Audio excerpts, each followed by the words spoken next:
Good morning, everyone. Welcome to joint session of the Education and Culture Committee and the Health and Human Services Committee. We're here to get updates on the ECE initiatives, ECEI, ECE, whichever acronym you want to use, early childhood. We were here back in November, and we got some good updates, and we're here to check in again. I'm going to turn it over to my co-chair momentarily, but I just want to frame this because we're going to go through all the presentations because they're so cross-cutting and interrelated before we turn to colleagues for questions. And my understanding is we have a landscape update and then two other updates. So we'll roll through those, and Ms. Yao will help guide us through that. Really appreciate all the work that's being done. I know that this is a challenging climate for everybody. In the early childhood space is no different, where we're all concerned about funding and grants and what's going to be available. We remain committed, and I know I think I speak for all my colleagues in making sure that we prioritize and invest in this work for our youngest in our community. So with that, I will turn it over to my co-chair, Councilman. I think you're. Oh, yeah. Good morning, everyone. Thank you all for meeting on the 7th floor as opposed to the 3rd. Not quite as cozy as the 3rd floor, but want to start out from this place as I try to every time. This incredible group of remarkable leaders is before us, and just thanking you for your commitment and work. I know the administrative part of this has been overwhelming and challenging, to say the least, but I know that everybody is giving this everything they've got and is coming to this work with the best of possible intentions, and that we're all working diligently for the same goals. And as Council Vice President Jawander just mentioned, our work just got a lot harder in the last couple of weeks. And there are going to be curveballs thrown at us every day that we can't anticipate, but I don't think we should be losing sleep thinking about. We have to continue to do our work, continue to work together, and control what we can control. So today's session is important. I was so impressed by the conversation that we had in November, and I know that a lot of work has happened since then, and I look forward to hearing the updates. We, of course, are not going to be talking about the budget today because the county executive is still very much in the throes of working on his team's recommendations. I'm looking at Ms. Lambert. I know she's probably not getting a lot of sleep these days. But I want to just, again, express my appreciation. Look forward to the presentations and conversation. Thank you. Couldn't agree more. And just, I'll turn it over to Ms. Yao for anything that I missed. But the landscape analysis, you remember a while ago, I said, well, I want to start every meeting with why we're here. How many kids are getting served? What's the gap? What progress have we made? Where do we need to go? And so everyone understands, and I know we understand that, but so the public understands it, and so that we can just be grounded in that. So, Ms. Yao, anything to add? No, you basically summarized it. In addition to the landscape, we will hear about the common agenda that the Children's Opportunity Alliance has been working on. We'll also get an update on the Early Care and Education Initiative, and then finally we'll hear about the action plan that's following up on the fiscal year 25 child care studies. Let's dive in. Landscape. Who's starting? All right, there you go. Ms. Resnick.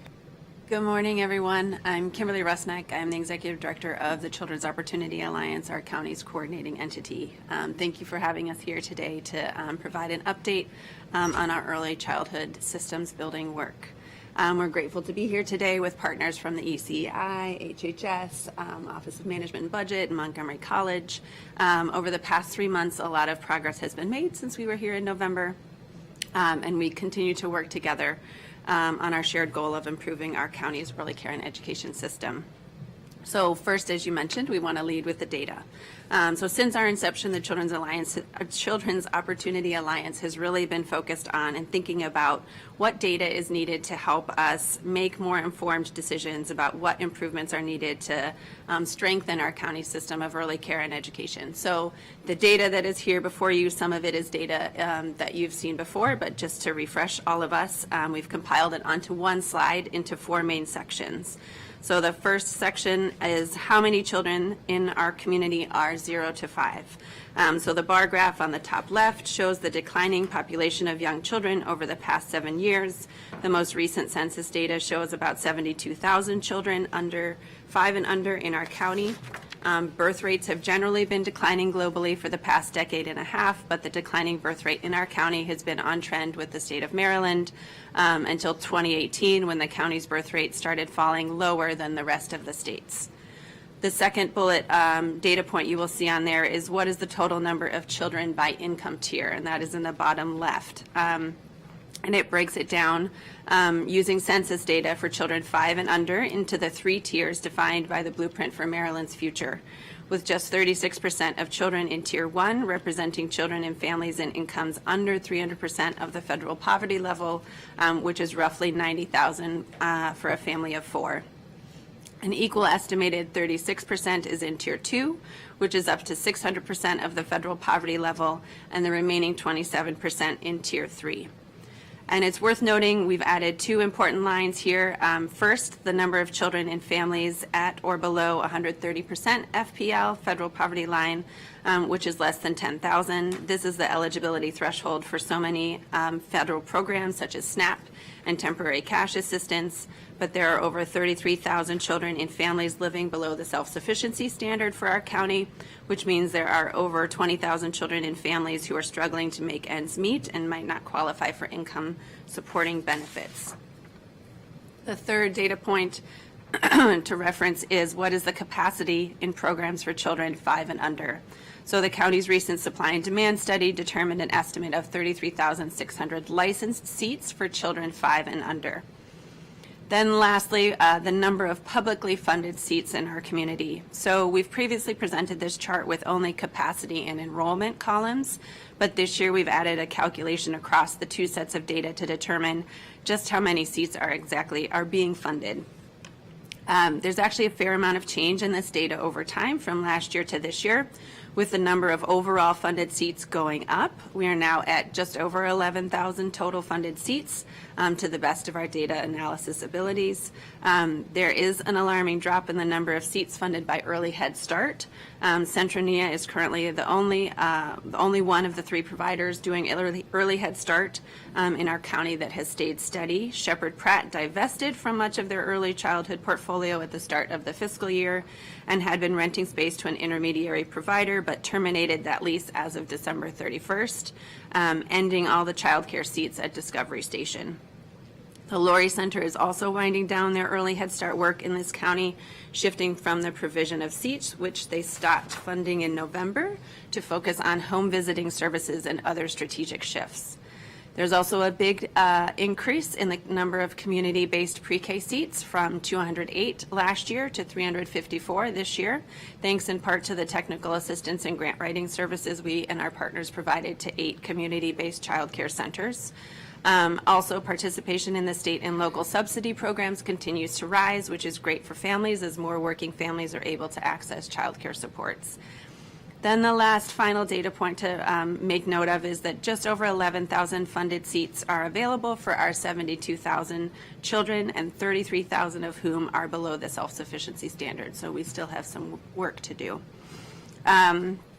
So next, after leading with the data, I want to turn to talking about the common agenda and the work we've been doing over the past few months. It is a duty in our legislation that we create as a neutral convener a common early childhood agenda based on community consensus that all major stakeholders commit to. We've made incredible progress in getting to this agenda, and we are thrilled to share our draft with you all today. Our board of directors will be discussing this plan at our next meeting on February 19th, after which we'll look towards more public messaging opportunities and detailed plans related to implementation and oversight.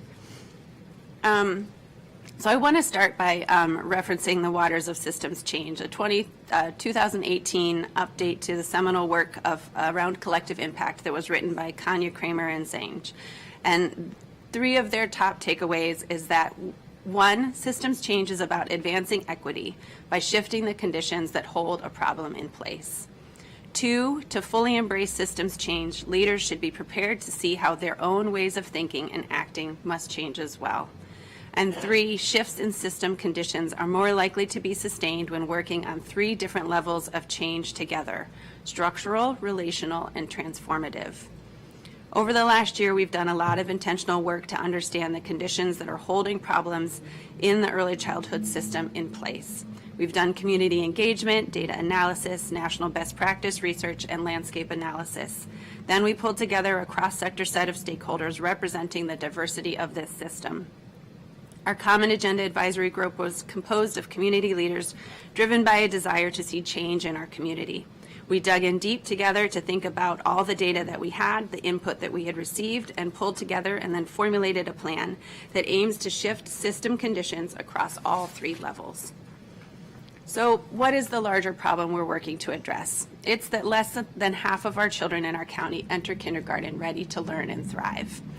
We brought in national experts, Paul Schmitz and Dominique Samari from the Collective Impact Forum, who have helped us use a results-based accountability approach to first set a goal and work backwards to determine the strategies and actions most likely to move the needle. We're setting an ambitious goal that by 2030, 75% of children will demonstrate readiness for kindergarten as measured by the new indicator that MSDE has set forward to launch next year.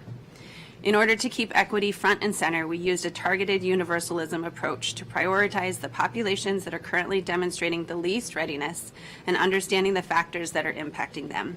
While it's true that there are many systemic conditions at play here that impact a family's ability to thrive, including housing, food, health care, through our process, we've narrowed in on access to high-quality, affordable early care and education, supporting the ECE workforce, addressing the awareness aspect of access by engaging and educating parents, and addressing the broader public awareness and political will to understand the critical importance of early care and education. It's important to note that one of the key features of a successful common agenda is continuously monitoring and adjusting as necessary, given that the changes in the environment could create new barriers that we need to respond to. For example, given the current federal conditions, we believe that the ECE workforce will be severely impacted and in need of more support than ever before. So we commit to thoughtfully adjusting this plan as the environment and factors change over this next 5-year time frame. So next slide, please. A note on the process. So last summer and fall, we did a handful of community engagement sessions focused on developing this plan. We held 3 public community conversations around the county. We held 9 targeted community conversations with parents and members of the ECE workforce. We conducted surveys, and we reached 250 new people who contributed their ideas and perspectives to this work. Our Common Agenda Advisory Group had 22 members who spent entire days together in person working through these tough questions. In our final meeting last week, as we celebrated our accomplishments, one member said, "It was important to have childcare at the table contributing to the process and plan. It is often top-down in our community, and having childcare involved from the beginning has been critical." So the next slide, getting into the meat of the common agenda. So it consists of 4 strategies, each with their own target and set of activities.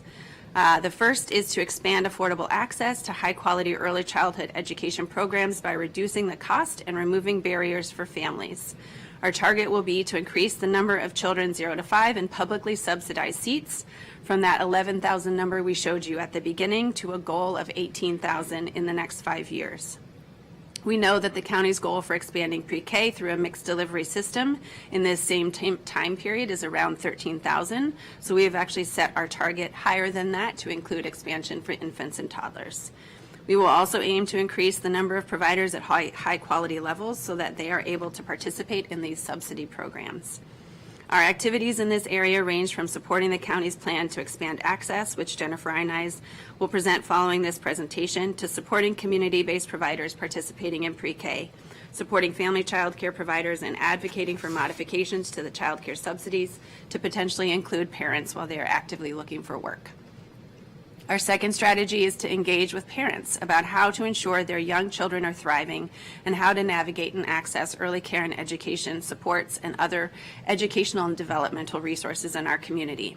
We'll aim to engage at least 5,000 parents through a variety of activities that include creating a local system of local navigators and neighborhood ambassadors who can provide in-person access to early childhood resources, including childcare and other resources for child development.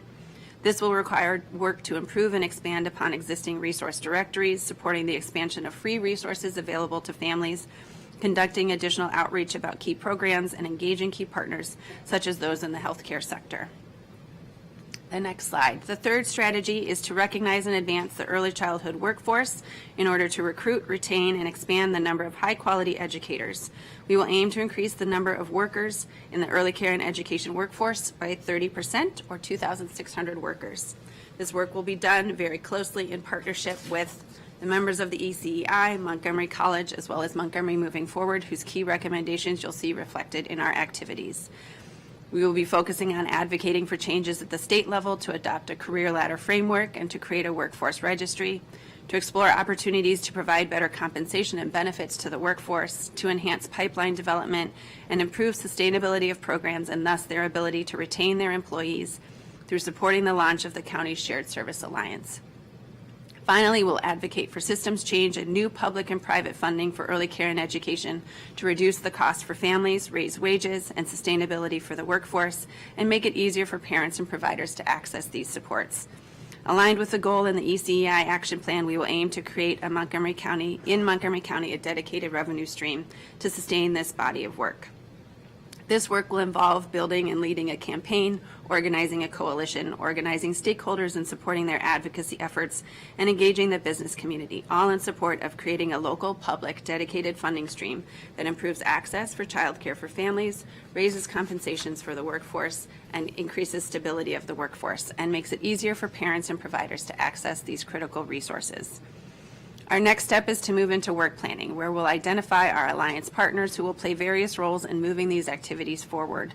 We'll set performance measures and timelines, and we'll create a structure of working groups and steering committees to oversee the full body of work. Thank you again for this opportunity. I'm happy to answer any further questions after the next presentations. Thank you. As I said, we'll move to the presentations, but that's really great updates. Thank you.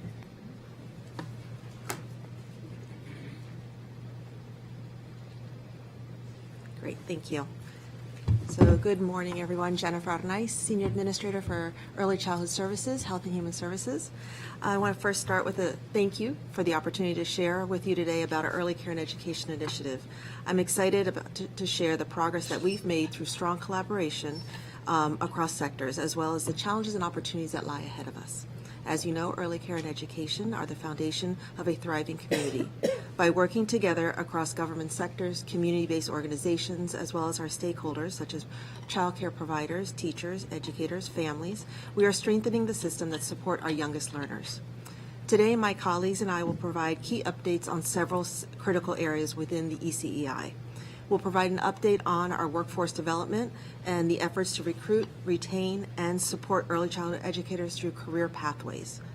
Next, we'll provide an update on the early childhood enrollment in public seats, which are essential for school readiness and long-term success. We'll also highlight the status of major projects that the ECEI has been involved with, which are driving change in the space of early childhood.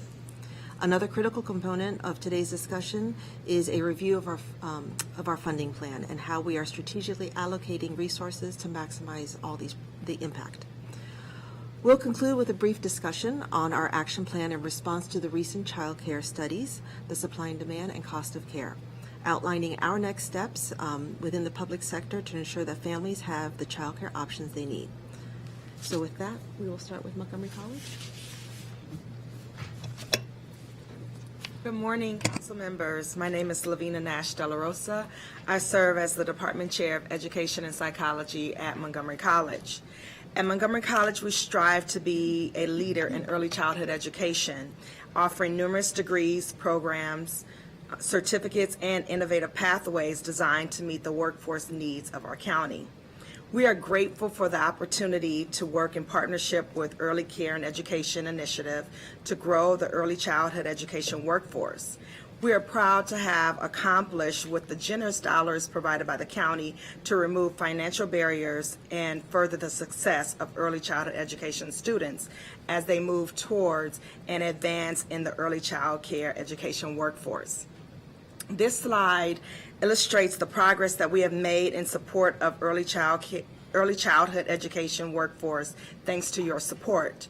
Since FY23, we have seen a 57% growth in the number of approved scholarship recipients, which was facilitated by recruitment efforts along with expanded scholarship eligibility requirements. This number has and continues to grow as we are still seeing enrollment for the spring 2025 semester. I would also like to highlight our projected graduation numbers for this spring, which include students in a range of degree and certificate programs. Our committed faculty and staff, aided by the support of this council, provides holistic support to students that decreases the time to completion, increases economic mobility, and expands the early childhood education workforce. As this collaborative seeks to establish a comprehensive system of high-quality, accessible, and affordable early childhood education, Montgomery College is committed to producing, training, and supporting a highly qualified and diverse workforce to educate those children. We thank the Council for its commitment to this initiative, and we look forward to continuing this partnership in service of our students and the workforce needs of our community. Thank you. Good morning, everyone. My name is Nichelle Owens, and I serve as the Director for the Division of Early Childhood and Title I programs in Montgomery County Public Schools. I appreciate the opportunity to present updates on how MCPS is supporting the work of the early care and education initiatives. Today, I will provide an overview of our current enrollment, programmatic updates, and capacity projections for next year. As a reminder, MCPS offers early childhood opportunities for children birth through age 5 in different spaces. 2 programs are based on income eligibility. Those 2 programs are our Head Start program, which enrolls 3 and 4-year-old children from families with an income equivalent to 100% of the federal poverty level. And the second one is our Pre-K General Education program, which enrolls 3 and 4-year-olds from families with an income up to 300% of the federal poverty level. Our Special Education Pre-K program, which is under the direction of my colleague Erica Williams, who's in the audience, the Pre-K Special Education program serves children ages 3 and 4 who are receiving special education services. And then finally, what's new on the screen this year is our Judy Centers.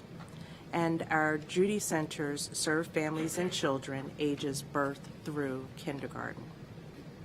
When you think about Judy Centers, I want you to think about a place where parents or caregivers bring their children, and together they engage in age-appropriate learning activities where parents are able to deepen their understanding of child development and how to prepare their child for school. Located in Title I catchment areas, our Judy Centers also provide family supports because we know that the family unit is the first community for nurturing and providing safe spaces for our children. While Judy Centers are not new to Montgomery County, they have rejoined our division, which is why I'm speaking on them now. And for many years, MCPS has only had 2 Judy Centers. This year, we welcomed our 3rd Judy Center at Weller Road Elementary School. Seeing that their work is so aligned to the studies that have been conducted and the indicated need to support children prior to pre-K, we really wanted to highlight their work today. All of the programs that I mentioned provide developmentally appropriate and engaging learning opportunities for children's school readiness. So you see our total enrollment in our programs listed on the screen. On this slide, you see current enrollment as of last Friday, I believe. You see our Head Start, which is pretty much full at 633 students. And then we have Pre-K at 2,182 students. Our Special Education, 2,001 students. And then our Judy Centers, we don't call them students, we call them children because they're not officially students in our system, but we're serving together about 137 of the children and their families. You will note that the Judy Center expansion includes family supports and school readiness programming, and this is aligned with our early learning standards. I bring this up because of the importance of school readiness, which Kimberly spoke about earlier today in preparation for the state's new kindergarten readiness assessment and their early learning assessment. With the Judy Centers, we've had favorable monitoring reports from MSDE, which reinforces our program's effectiveness. For our pre-K, special education, and general education programs, you will notice a focus on enhancing quality through our professional development for teachers and paraeducators, through our coaching in classroom to provide and improve instructional effectiveness, and also through the social emotional supports that we provide for children as they transition into the school environment. In addition to that, we engage our families in active parenting and parent education classes to strengthen family engagement in schools. Next slide, please. As we look ahead, you see our forecast for the 25-26 school year. Overall, we see an increase in the quantity and quality of seats. In terms of quality of seats, we anticipate that our early childhood part-day seats will convert, a fraction of them, will convert to full-day seats. That improves the quality of the seat because the child will be in class instead of 3 hours and 25 or 3.25 hours, they'll be in school for a full day, 6.5 hours. In terms of quantity, we do expect to serve more children and families, not only in our pre-K programs, but also in our Judy Center as soon as Weller Road Elementary School, which is the newest Judy Center, becomes fully operational. For our special education services, we anticipate serving roughly the same number of children in the pre-K program. In terms of Head Start, I'm going to turn it over to Jennifer Arnaiz to speak about some of the adjustments. So this year, our county must reapply for the Head Start grant. And as a lead agency, HHS has submitted a grant proposal to the federal government for this grant. As part of the process, we're adapting to some of the new grant guidelines. The two major grant impacts include the delegation authority changes, which limits the amount of funds that are allocated to any single agency. In addition, an impact to change is the expanded scope of service, where now we're looking at serving birth to 5 rather than just 3 and 4-year-olds. While the shift means serving fewer children overall, it also allows us the opportunity to provide a more comprehensive early learning experience, better align our services, and support families from the earliest stages of development. As we navigate the application process, our focus remains on maximizing the impact on ensuring all children, especially those most in need, have access to high-quality early care and education. We do expect an award decision sometime between March and April. However, with the recent federal administrative changes, we do also expect delays. Next slide. So I'll continue. I just wanted to highlight a few of some major updates on projects that the ECEI has been involved with. First and foremost, our Child Care Facilities Fund RFP. I am pleased to say that it was released in late December with proposals due. They were due in January. This $4 million fund, as a reminder, will provide forgivable and zero-interest loans to enhance and expand child care programs, increasing the capacity and quality in underserved areas. We do expect a contract to be in place before the end of this fiscal year. The shared service RFP was also released in early December and aims to improve efficiency and sustainability in childcare. It will establish a hub to streamline operations and back office supports to enhance service quality. The proposals have been submitted and we are currently in vendor selection. So we expect a contract to be issued by early spring. Our EquiCare grants, I'm pleased to say, continues to grow. We've added 77 new infant and toddler seats on January 1st, bringing a total of 154 children ages birth to 0 birth to three, this subsidy model really increases the access of high-quality childcare to those children who are not eligible for other types of subsidy tuition assistance programs. And then finally, the two remaining studies that we have, our Family Involvement Center evaluation has conducted focus groups, interviews, and surveys, and we are in the final stage of having the presentation of a review of findings. That will happen this month into next month with a final report by the end of March. Our workforce and compensation study, a vendor was selected, and it began and was launched in January. An expert advisory panel, including educators, community organizations, MSDE leadership, and national experts, has been formed to help inform that study.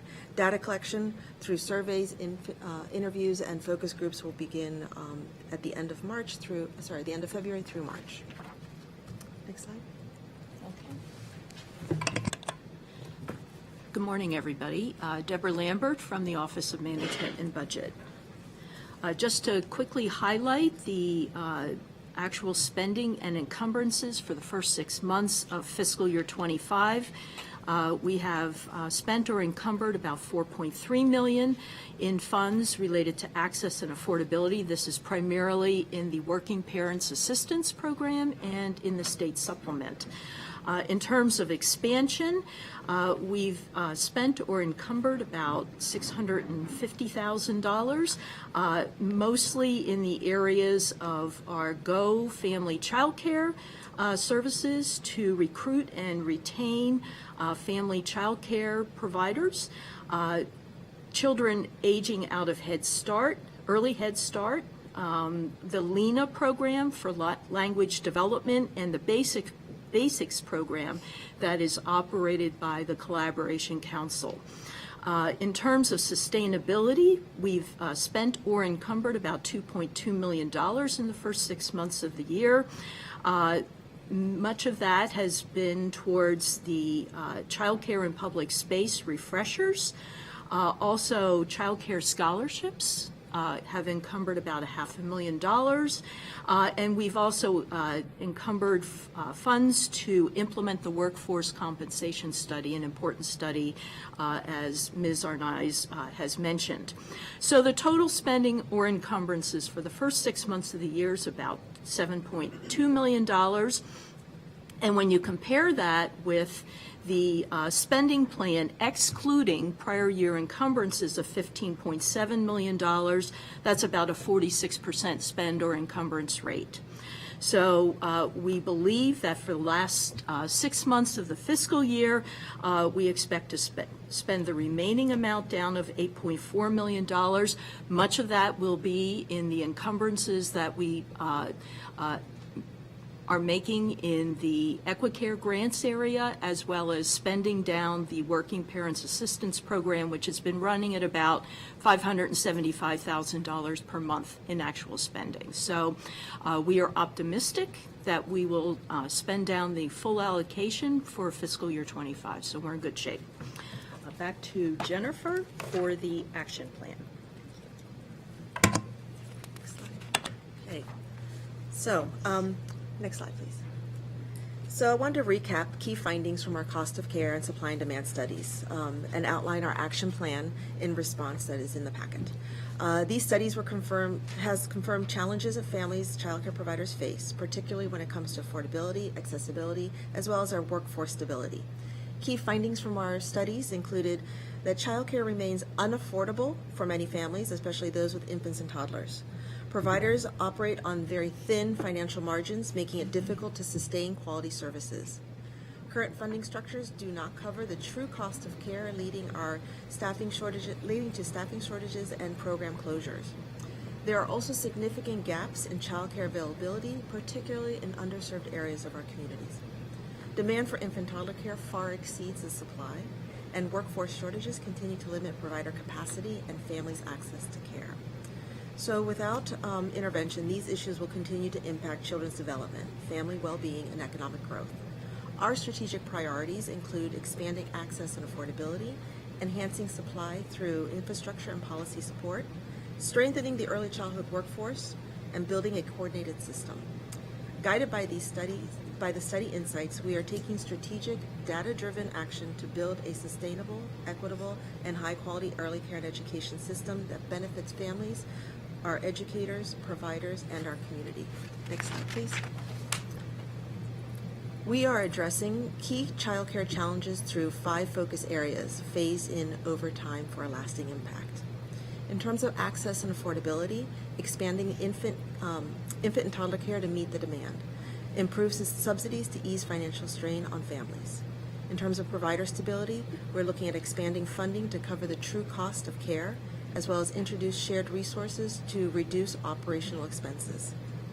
For our workforce supports, we're investing in training and professional development, specifically career pathways. We're assessing wages and benefits through our workforce compensation study so that it will strengthen retention as well as inform the policies that we create. Systems improvements, streamline regulations for easier program expansion and aligning our policies across agencies for efficiency. And finally, flexible care options. We're looking at expanding non-traditional care hours, such as evenings and weekends, as well as supporting innovative care models for greater accessibility. We are rolling out this plan in phases to ensure stability and long-term impact.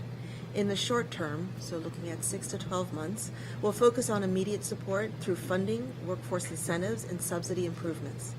Over the next few years, we'll build capacity, expand our infrastructure, and implement policy reforms to create sustainable, high-quality child care systems. Next slide. Our action plan takes a structured approach to strengthening child care, ensuring long-term benefits for families, providers, and communities.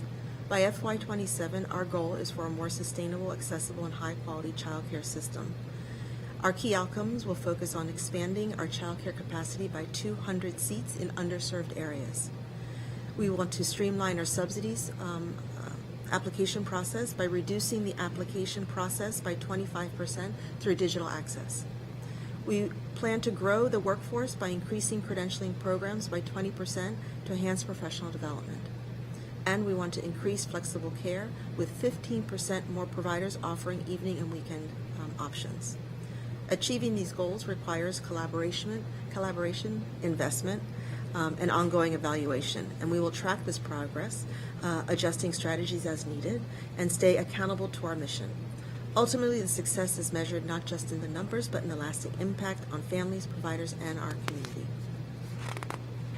And with that, I open to questions from council members. Thank you. Thank you. There's a lot there, and thank you for your efficiency in going through it. I often remark, and you all have heard me say this before, that basically the whole thing's broken, and you guys are trying to fix it. And so I appreciate that. I want to underscore what Councilmember Alvernoz said. We know everyone is working really hard, but when you have a system where, now that we have all 3 reports where the people who do the work are underpaid, there's not enough slots, the providers can't get the space, there's more kids than there are. I mean, it's just the whole thing, as you know. So I just want to always say that you talk about pushing a rock uphill, but you all are doing it well with joy and with deep care for the work. I'll start just a couple questions, and then I'll turn to my co-chair, and then colleagues just flag. I'm sure everyone has questions. I was really happy to see the spend progressing. You know, that's obviously been something. This isn't a budget conversation, as was mentioned, but we are obviously care about how the money is being spent down for the purposes that have been mentioned. So thank you for that. Ms. Resnick, I did want to ask you, just point something out in the common agenda. You're saying parents engagement, obviously you mean parents and guardians. Okay. And it's the same group of people you're talking about. It might just be something that we think about changing, because there are a lot in this. Sure, we can make that update, yes. Where do the MMF recommendations come into the picture here? So if you look at, is number 3, under number 3, it talks about advocating to the state of Maryland to adopt the career ladder, and the second bullet of advocating to the state in regards to the workforce registry. Okay, great. Thank you. Yes, I see that. The dedicated funding stream, was also happy to hear that formally expressed. Do you want to say more about, what else do you have to say about that? So what I can say is we've done a lot of research. We've been working with a national group called the Children's Funding Project. They did some research looking into what are different options in Montgomery County in terms of possibilities of potential funding streams. We've also had many conversations with different jurisdictions who have already done this, talking to DC, who's done it for early care and education related to the Pay Parity Fund as well as the healthcare supports. For the Pay Parity Fund in DC, it was a wealth tax that got $78 million. For us, as we did calculations of the Pay Parity Fund for our size and scale, it would be $150 million. And that would only be pay parity. That would not necessarily be addressing access or affordability for parents and families. So we're trying to figure out the next steps and building the coalition and figuring out what is that right ask to move forward. But it'll take us time. Yeah, what do you anticipate being the timeline for that process? Because obviously I started with, it's broken. A big part of the brokenness is the funding. Mm-hmm. So what's your anticipated timeline to pull together in a collaborative way the right set of asks? So as we've talked with other communities who have done this, most have said it takes at least 2 to 3 years. So I would say that's kind of our timeline, is really starting to build that work and trying to figure out what that right ask is. And as we've talked with national experts, many are excited about what DC has done related to pay parity, but many have also acknowledged it doesn't address the affordability and access issues. So it would be a big ask. And I would suggest that, we just had, that my ENC colleagues, we just had a meeting talking about the anti-racist audit and racial equity work, which we remain committed to here in Montgomery County. And they are in the process, in that discussion came up the discussion that MCPS is currently doing their strategic plan. And I would hope that there could be really intentional conversation, particularly around this point, but all of this work that you're doing, because there's going to need to be some integration. I think as we build this community conversation, and part of the 2 to 3 years is like working with the community to say, like, here, what do we need, what do we want for our youngest learners? Yep. Part of that's going to factor in obviously the pre-K space, but also just the general K-12 space. We're always challenged on the funding side there. So is there any, I would like to see that happen in an intentional way as you're developing the strategy, because I think they're so interrelated. Right. And I think we can continue to, encourage those and push for those conversations with MCPS. I mean, a lot of the national research related to pre-K expansion and also just general 0 to 5 expansion of supports for early literacy and childcare point to the importance of early intervention and identification of special needs and supports, and then hopefully long-term reducing the number of special ed supports that are needed once kids become school age. So yes, I do think there's a point of synergy there, and we're working on that. Awesome. Okay, I'll pause for now and be a good model and turn to my co-chair, Councilman Rama. Thank you very much. Great presentations. Definitely feeling the sense that a lot of progress continues to be made. Want to start on the workforce development side, which obviously is something that I know we're advocating for at the state level. So I want to start with my colleagues in Montgomery College. Just really appreciate your continued leadership. I know that in your slide, we talk about providing holistic support to promote student success and addressing academic and professional and financial support. If you could list what some of those barriers are, kind of rank them. What are you sensing? What are you feeling are the biggest challenges in getting more people, obviously paying compensation being number one, but beyond paying compensation, what are some other barriers that you're seeing to people entering into the workforce that either systemically or from a policy perspective, we as a county or we as a state should be focusing more on? So a few things. So we do have lots of support both on our credit and non-credit side, and we are working to, if we create a more efficient pathway there. So we have a lot of students who are taking ESL classes so that they can be eligible for our degree programs. So we are providing tutoring support, review sessions to help them in the placement process so that they can get to the English placement to get into our programs. Also, we're seeing that currently what we're doing, we are supporting and maintaining the existing workforce with our existing scholarships, and it's been tremendous for students. Many of the students are working and are in childcare and are working, but are only able to take maybe one, sometimes two courses per semester. But when we offer the opportunity to pay for their tuition and books, that allows them to take additional courses because it relieves some of the financial strain. But what we are seeing is opportunities for those students. We have about, if I can remember from this semester, about 460 early childhood education students that are there, but all of those students are not necessarily employed in the Montgomery County child care systems. Some of them are working in fast food, some of them are working in other systems, and they have to continue to do so to help support themselves and their families.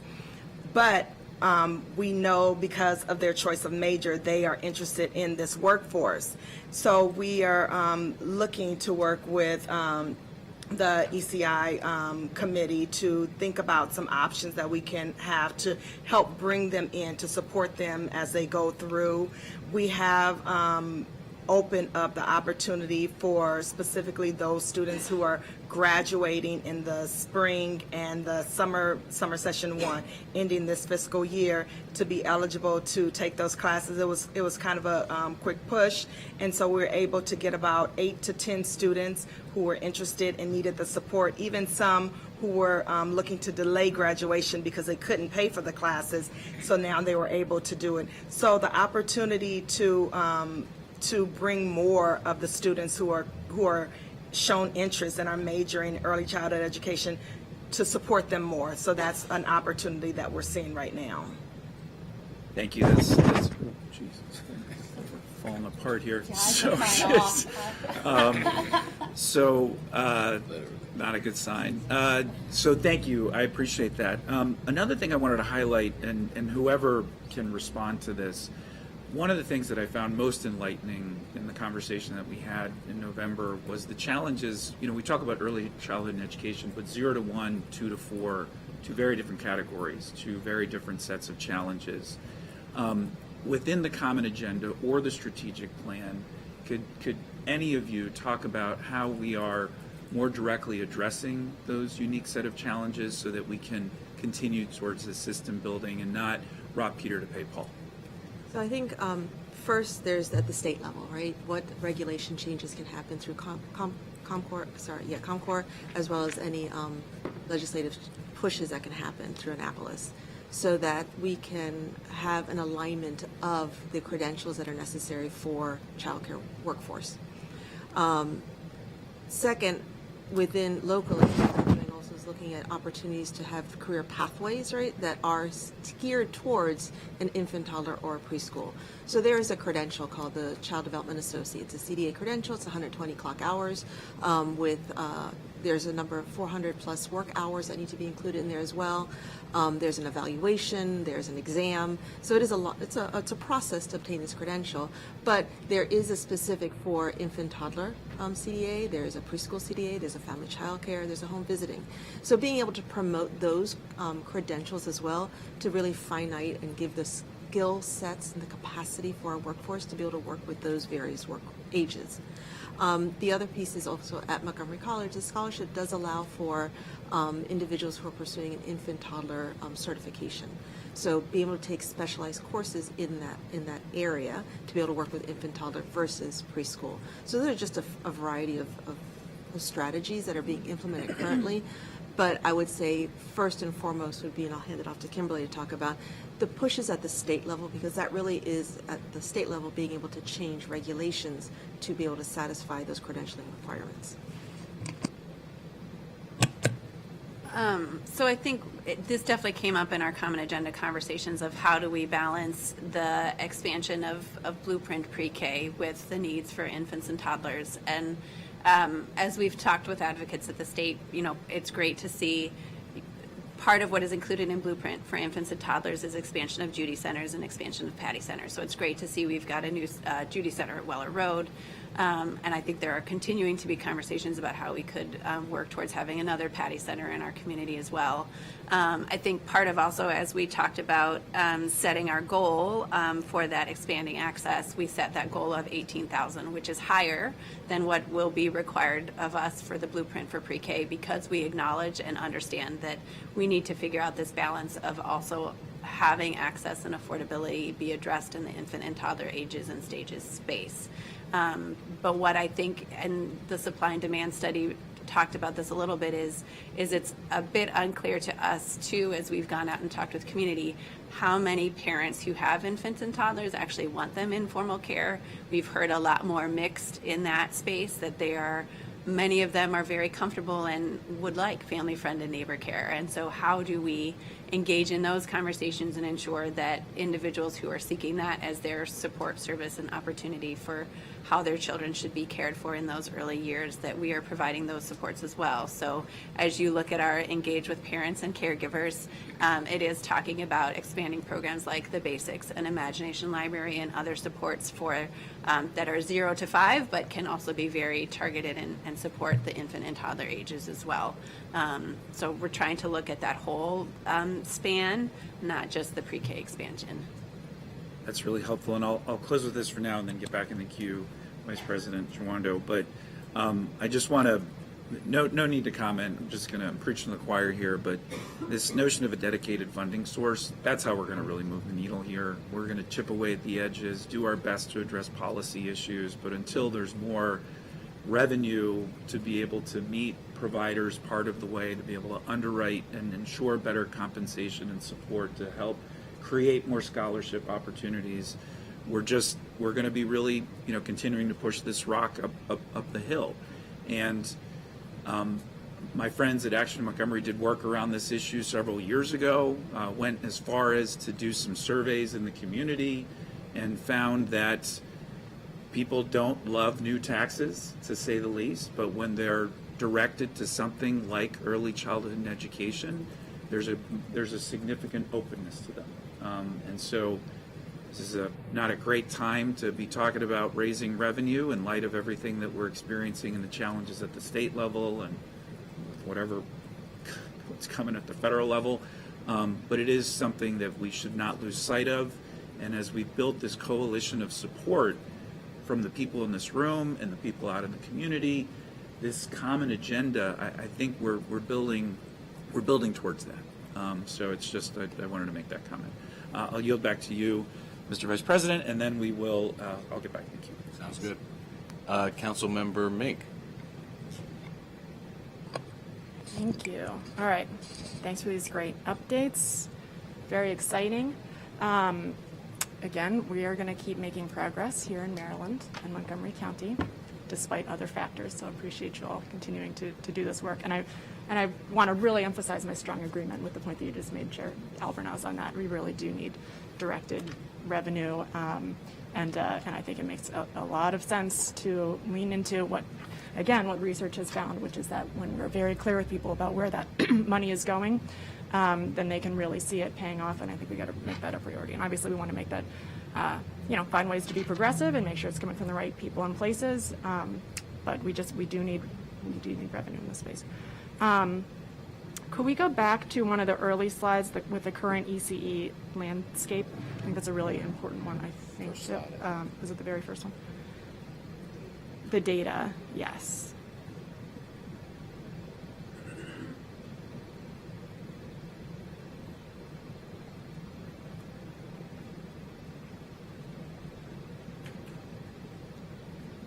Okay, great. That's the one, yeah. Thank you. Nailed it. Thank you. Okay, this is great. This is really useful to have this breakdown and help us get a sense of where we are and where we're going. Can we, from this slide, get a sense of where we were, like the change from year to year that we're getting? Where should we look to understand that? So what has been difficult is that the data to gather year to year has not been consistently gathered in the same way, so it's hard to compare apples to apples year after year. But we do know we're seeing a slight increase because the number of children getting the child care scholarship has increased, and that you saw increases in the community-based pre-K. This year we added the new column of total funded seats, so recognizing there's often a difference between capacity and enrollment versus funded, which leads those numbers to be kind of murky in terms of seeing progress. But we definitely this year are seeing more funded seats available because of the pre-K expansion and the increase of childcare subsidies. Okay, great. So just digging into this a little more to make sure that I understand this. For example, if we look at the second row in the chart on the right, the Early Head Start 3's project, capacity is 75. All 75 of those seats are funded, but there's only 31 enrolled. Is that right? Yes, Yeah. we manage that contract. Okay. So the idea was that we are supporting the children who are aging out of early Head Start at age 3, but are unable to attend a Head Start in that gap year until they're 4, because there are no seats for 3-year-olds. So they are able to be placed in childcare. Based on the data that we received from, at the time, 3 different agencies, it was Centronia, Shepherd Pratt, and the Laurie Center. We calculated an average of 25 children per site that would be aging out. The challenge has been that with Shepherd Pratt relinquishing their Early Head Start grant, that program has, and I think in December 31st, their center-based, so they still have home visiting, but their center-based program was closed down, at least ended. We have lost children through that are no longer in Early Head Start. Parents have chosen other types of activities. The Laurie Center is in the same scenario, or they're not doing as many of the children who are aging out anymore because there are no children in their program anymore. So that number has been reduced for that reason. However, we still had encumbered that amount for 75 children in our contracts. Got it. And the whole issue with those programs winding down, that's really concerning. Correct. Also, could we talk a little bit more about that? So the Early Head Start grant for the Up County site has been, it was RFP'd. What's the Up County site? The Shepherd Pratt. That one was put out for contract for bid. It closed, I believe, January 6th, and as we are waiting for Head Start, those vendors will also be waiting for their Early Head Start grant award. Expected March or April, but we do expect also delays. The Laurie Center has not reapplied for their program as a center. They are looking at more home visiting, and if I'm not mistaken, I don't have all the details, but I think they've pushed more towards Prince George's County. Yeah, so they're focused in Prince George's. So there will be a decrease there. Centronia is offering, I believe they have about 60 children in their center-based program and an additional 120 for their home visiting program for Early Head Start. So they've been able to increase a little bit. So the kids who were being served in these programs before, do we know, and we've lost some of them, like, do we know, have we lost touch with them? Do we know where they are? Do we have an idea of where they went? Do they wish that they knew about some more available programming that we might have if we do have any more available seats anywhere for them? Combination of all. For some, there's a percentage of children, very honestly, that we cannot find. Parents have chosen not to respond back or stay in touch. There's a percentage of children who've been able to utilize other resources, whether that's going through, maximizing the 3's project, going to EquiCare grant programs, going through WPA or Child Care Scholarships. So we've been able to direct them that way. And then we have a small select group that have just chosen not to pursue anything for whatever family reasons. I think there has been a lot, since December, there's been a lot of turmoil in the community, and so I think that also is driving the choice whether or not to participate in some of these more formal programs.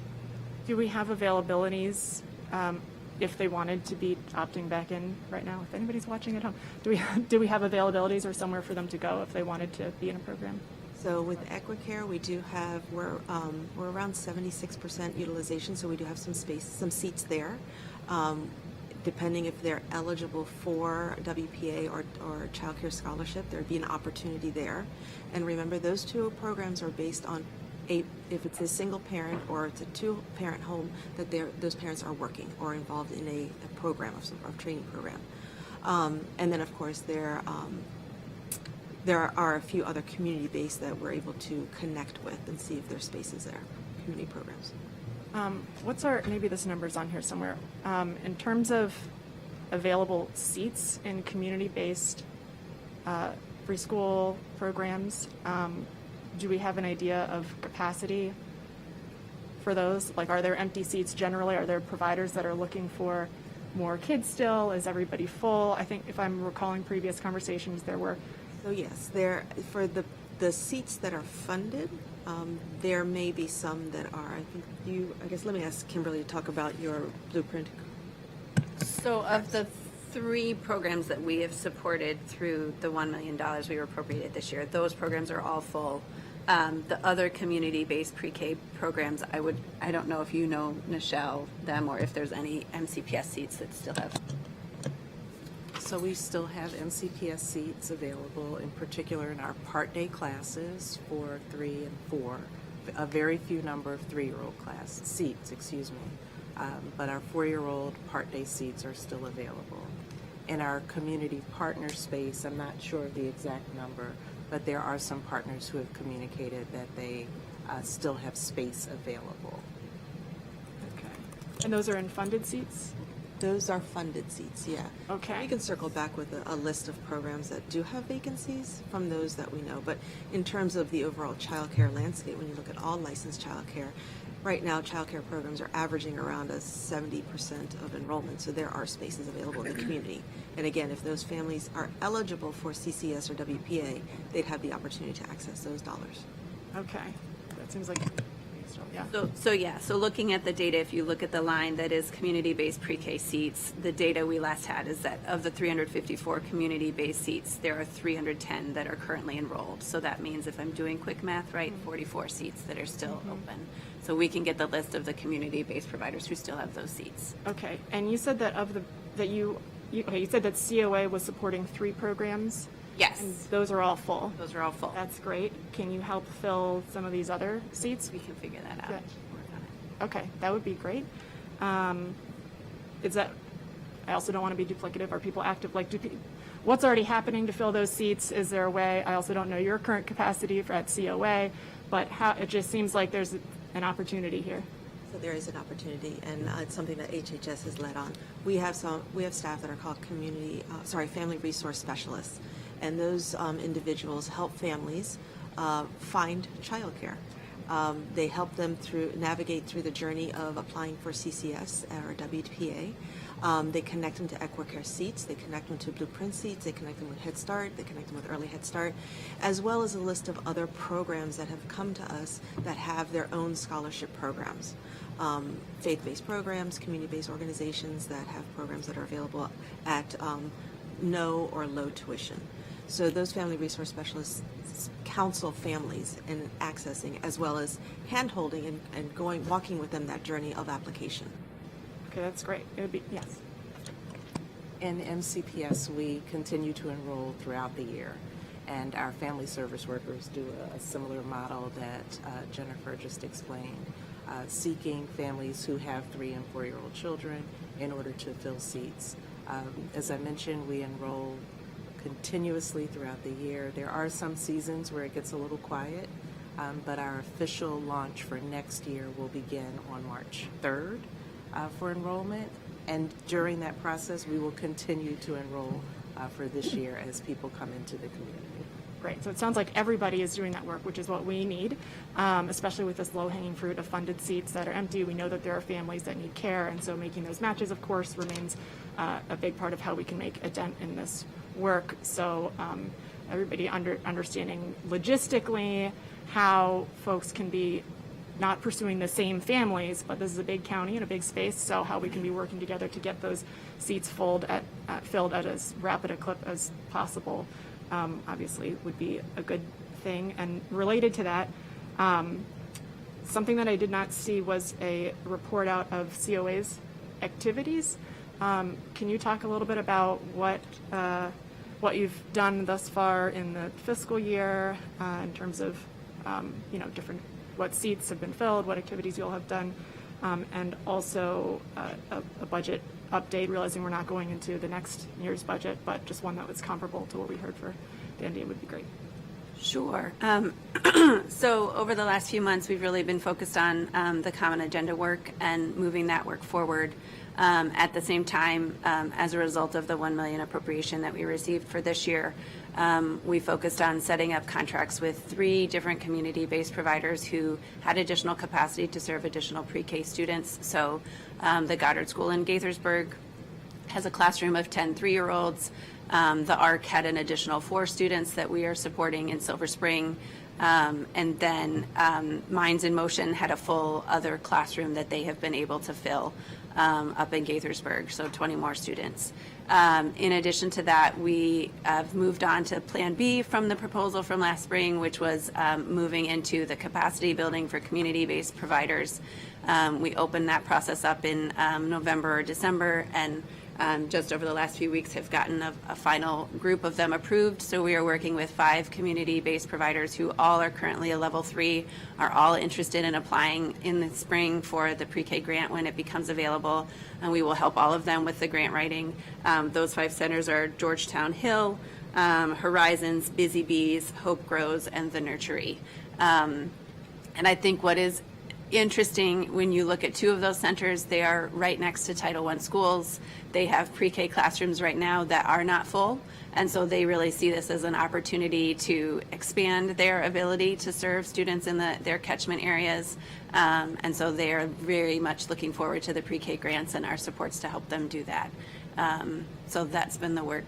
In terms of budget, so we look at our budget and our appropriation from the county in 2 buckets. One is the $1 million for the appropriation for this year, and the other is, I think, around $900,000 for our base operations.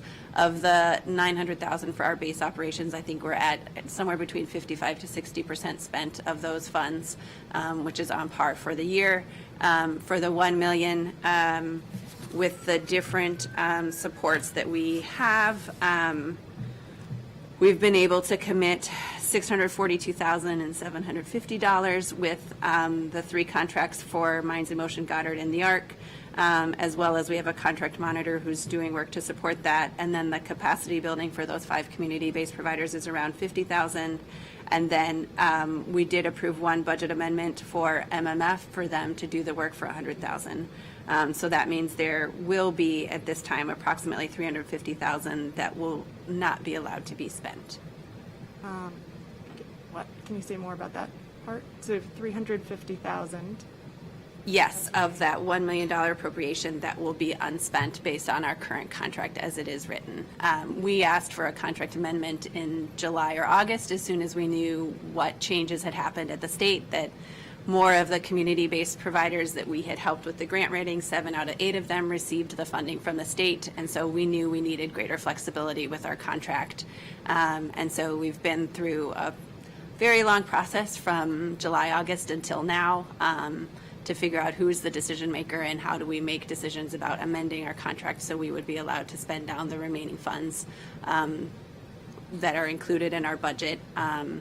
And the final word has been that last week we got an email from Jennifer Arnaiz at HHS that we were allowed to do the 1 budget amendment for MMF, but DHHS would not consider any other budget amendments or contract amendments. Okay, thank you for that. And I will flag that as a huge concern because obviously when we moved this funding last budget cycle, it was very clear that the public wanted us to use these funds specifically for this particular work. And had we known that it would be impossible to, well, I don't know how it would be impossible, but obviously much of the conversation last year focused on funds not sitting and going to waste. And so I am perplexed by why there could not be some kind of amendment from HHS to the contract that would allow for increased work. Obviously, there is significant work that everybody is doing here, and more of that of all of that is going to be a good thing. And there's $350,000 that is sitting there that we told the public is going to be spent on more seats in high priority preschools and more butts in those seats. And so this seems like something that really needs to be addressed very, very quickly. So I don't know if, Mr. Nice, if you're able to speak to that, or, but this is alarming. So, yeah, again, as a reminder that was the scope that was submitted to council for approval for that last year to be able to implement those $1 million worth for seats. And the HHS was not part of those discussions. That was between COA and the council. And so really, the HHS believes that if there's any contract amendment to be made, then council can direct that.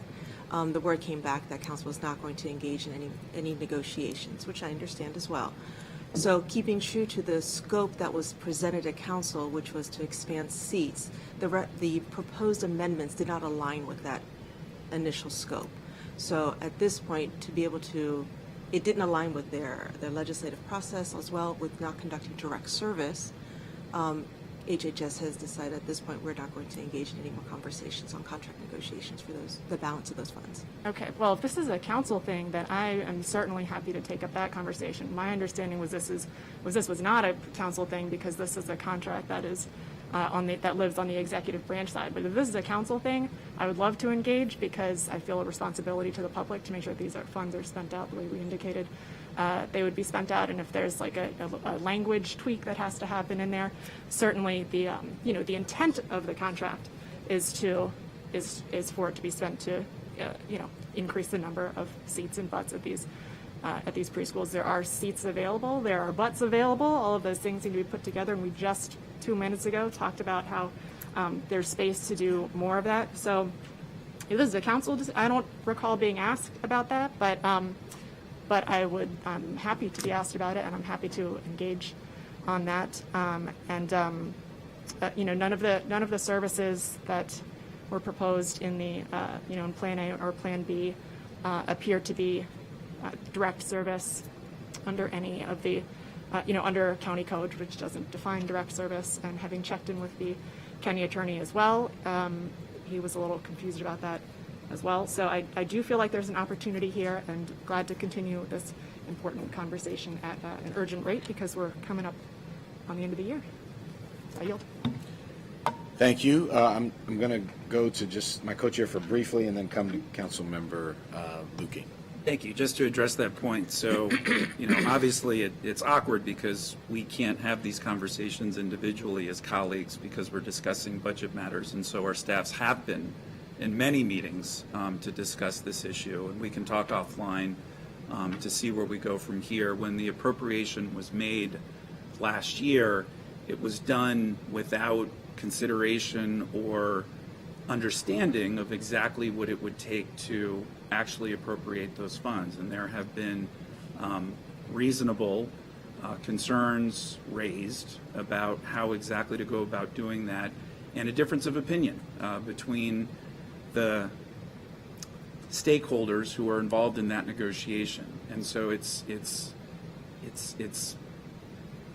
challenging for the council to interject itself in negotiation between parties because sometimes that creates more problems than we are trying to address.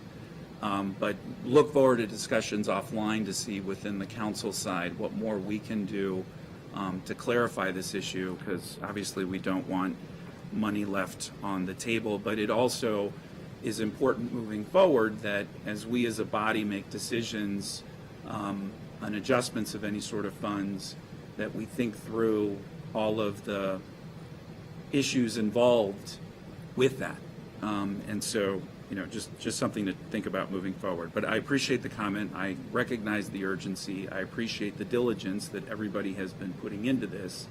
And the good news is that we have been able to address many, not all, but many of the issues that led to council's frustration in distributing the funds in the first place. And I think it's a credit to particularly the newer members of this body who have had the opportunity to look at this with a fresh set of eyes and ask the right questions and make the right push. So Appreciate the comments. Look forward to continuing to work on this issue. Thank you. I associate myself with that, and also say, the council doesn't negotiate contract language. We pass legislation, set the policy, and we expect contracts to be executed by the executive in alignment with the laws that we pass. So I just want to clarify the appropriate roles here, and I know my fellow lawyer was probably going to do the same. So I'll turn to Councilmember Lukey. Yes, your fellow lawyer has some things to say. So, just following up on this and hopefully finding a way that we're going to get to some resolution on this. To speak to the issue that Councilmember Mink raised regarding direct services, I just want to put this out here. Statutory language under Maryland case law is to be given its plain and ordinary meaning. And then if for some reason the language that is used is not, it has some ambiguity in how it is used within the context of the statute, you look to the legislative history. So to the extent that we are having a challenge with that, the appropriate thing would be to have the county attorney provide legal advice on that issue. But that's a well-established premise of Maryland law. The other piece, which is about what the council approved, which is budgetary language, and I did go to the council's attorney to have that language pulled because that's what was relevant in the budgetary appropriation that set up the $1 million that went to COA. There wasn't anything in that language related to the budgetary appropriation in the resolution language that created restrictions on quantity or anything like that. Those are policy choices that the department could make.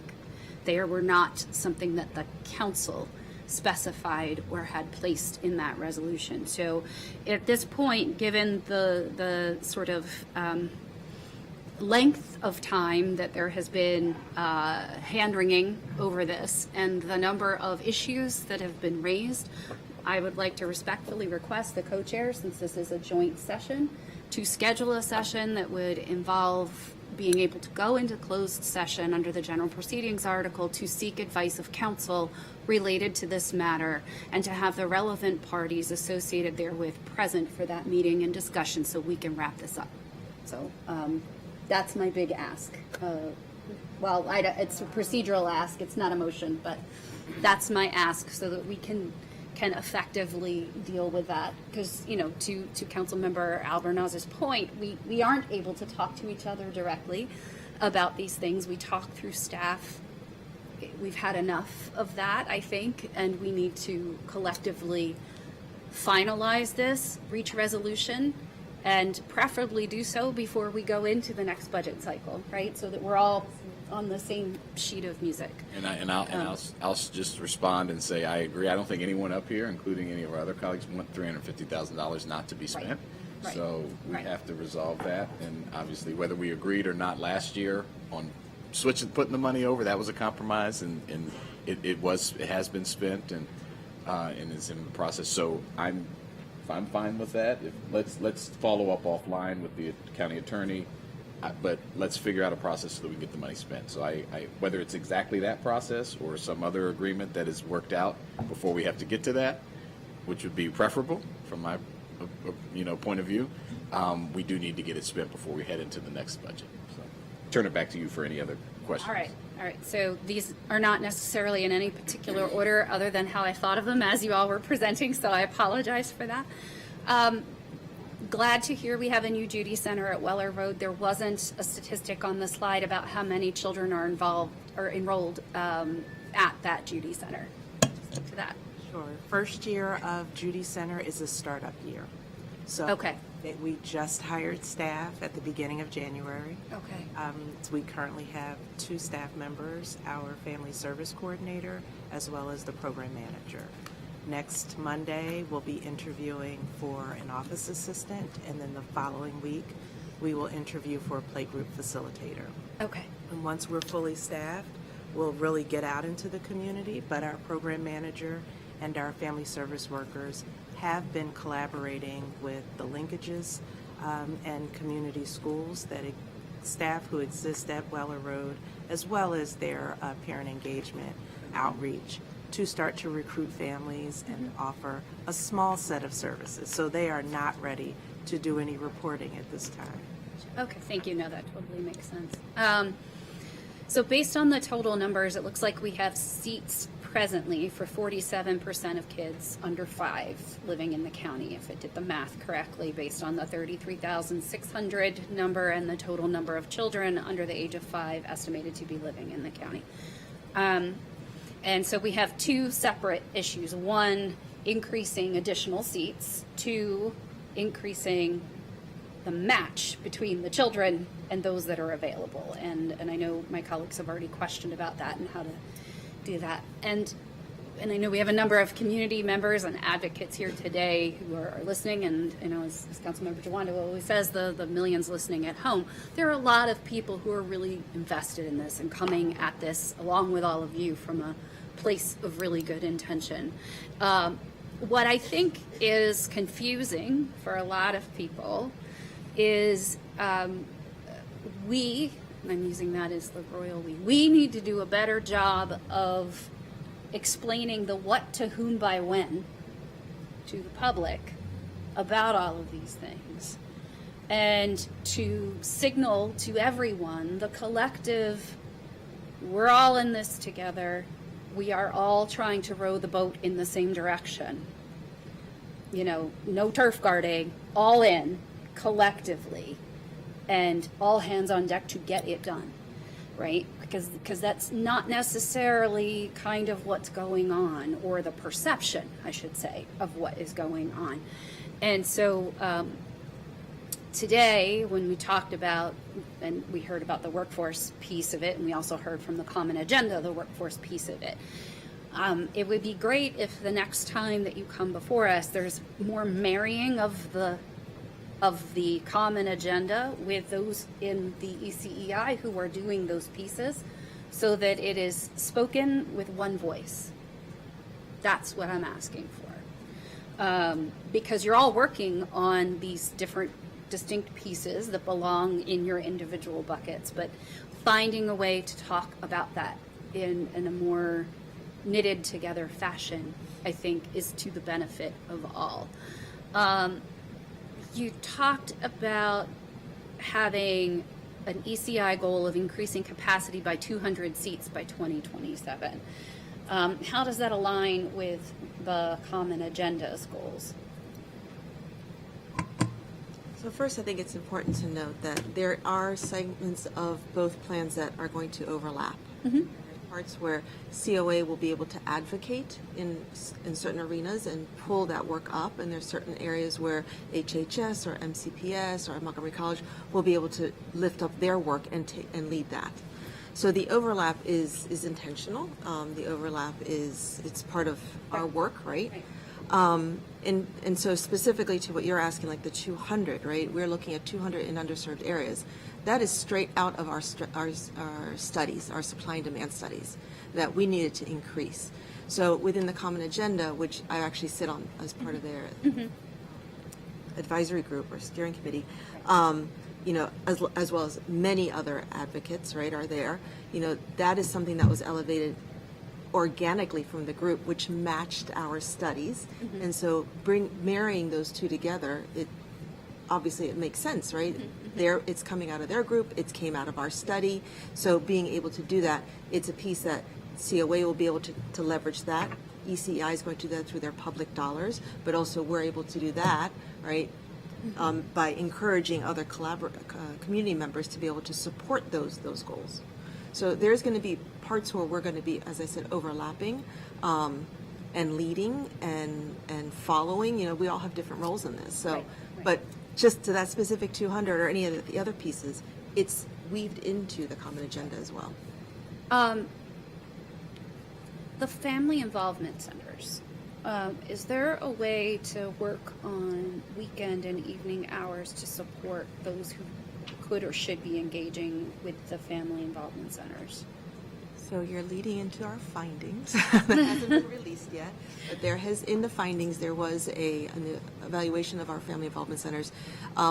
it is not a major percentage of individuals, but it is reflected in their having alternative hours, non-traditional hours. Right. So as we go through our final report, which will come out in March, we're going to look at that recommendation to see what can we do, what's feasible, right, in our county spaces. So currently, family involvement centers are in a leased space, in a Montgomery County public space, and in a rec center. Right. So variety of spaces. We are looking, will we be able to take this, what will it look like in 26 or 27? So those are considerations that we will be reviewing. Okay. And then overall, and I know you did mention like the goal of trying to find ways of expanding care for weekend and evenings and things like that too. Overall, based on the child's age, is there an estimated number of hours per week of early childhood education that is sort of the sweet spot of what they should be having in order to reach that kindergarten readiness level?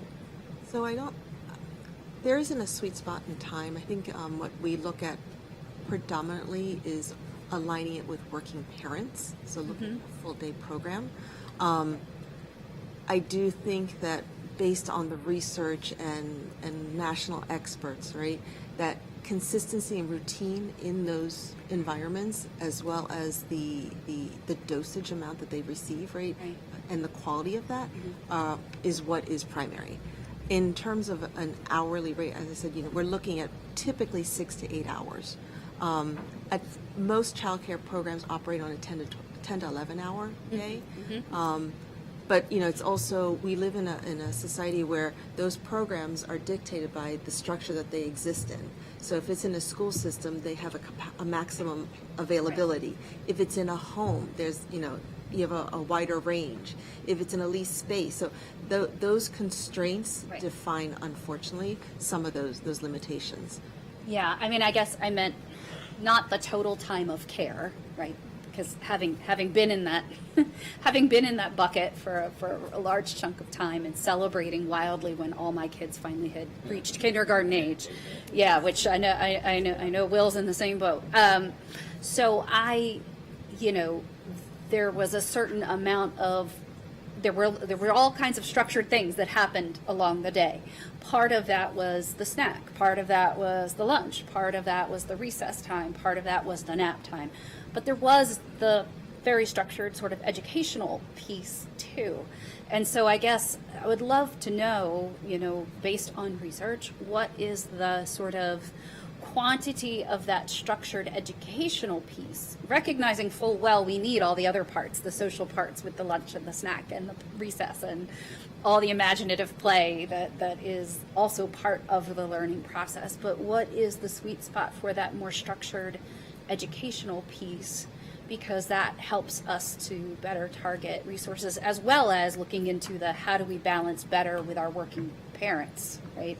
Knowing that full day for MCPS is preferable to the half day, and I appreciate the efforts they've been making on increasing the full day spots. So I think first we need to reframe in terms of how we're looking at the birth to 5 in terms of their learning. Their learning is done through play. It is done through snack time. It is done through the nap time. Structured instructional time is not existent in birth to 5, and it should never happen. I would be highly disappointed in any of our child care and public space programs if we were to see structured instruction time where children are sitting at a table or a desk following the direction of an adult. Right. Their learning is the play that they have, the routines that they have, the environment, the way that it's set up, the interactions, the open-ended questions, the interaction between child to child, the interaction between adult and child, all those pieces, right? So, we're in early childhood, your full day is going to have learning experiences. And so I think we need to reframe that piece first. Second, in terms of again, the dosage of that, right? It should be 100% of their time, should always be high quality moments, high quality interactions. I will pass it to Nichelle if she wants to add. Thank you, Jennifer. Jennifer, you said it very well. Everything should be play-based for sure. Right. And that is one of the reasons why we're emphasizing parents as the child's first teacher. Right. And we maximize our parent and family engagement activities that exist within our pre-K space as well as the Judy Center spaces, so that families are engaged in learning activities as they are walking to the bus stop, as they are pushing the cart in the grocery store. Every moment is about teaching and providing something that is developmentally appropriate. So really having parents know what's developmentally appropriate and know what activities to engage their children in when they're not in the structured either center, home care, or in the classroom is really important to us. You just made me laugh about, I was thinking back to, the shopping carts that have the plastic car on the front. And so with 3 kids that were 0 to 4, at times it got a little funky. And when my son would sit in there in the cart part, I would get to the checkout line and not realize he had a bunch of stuff he had accumulated throughout the store. Cans of tuna fish, goldfish crackers, and he would try to get up and try to then stick it on the checkout line. And I'd asked him what it was. He said, my special snack. And he wanted his own choices, and sometimes his choices were okay, and sometimes they were not what we might need for the week. But you're right. It is all a process in learning. Back to, and thank you, Ms. Lambert, for your updates on the NDA and the RFPs. So I was poking around trying to find the RFPs once I read the packet, because they do, the closed RFPs are available. I couldn't find them. What are they particularly called, so I could go back and pull them? Okay, thank you. Yeah, that probably would be easier, because I was challenged with that. That's a user error on my part.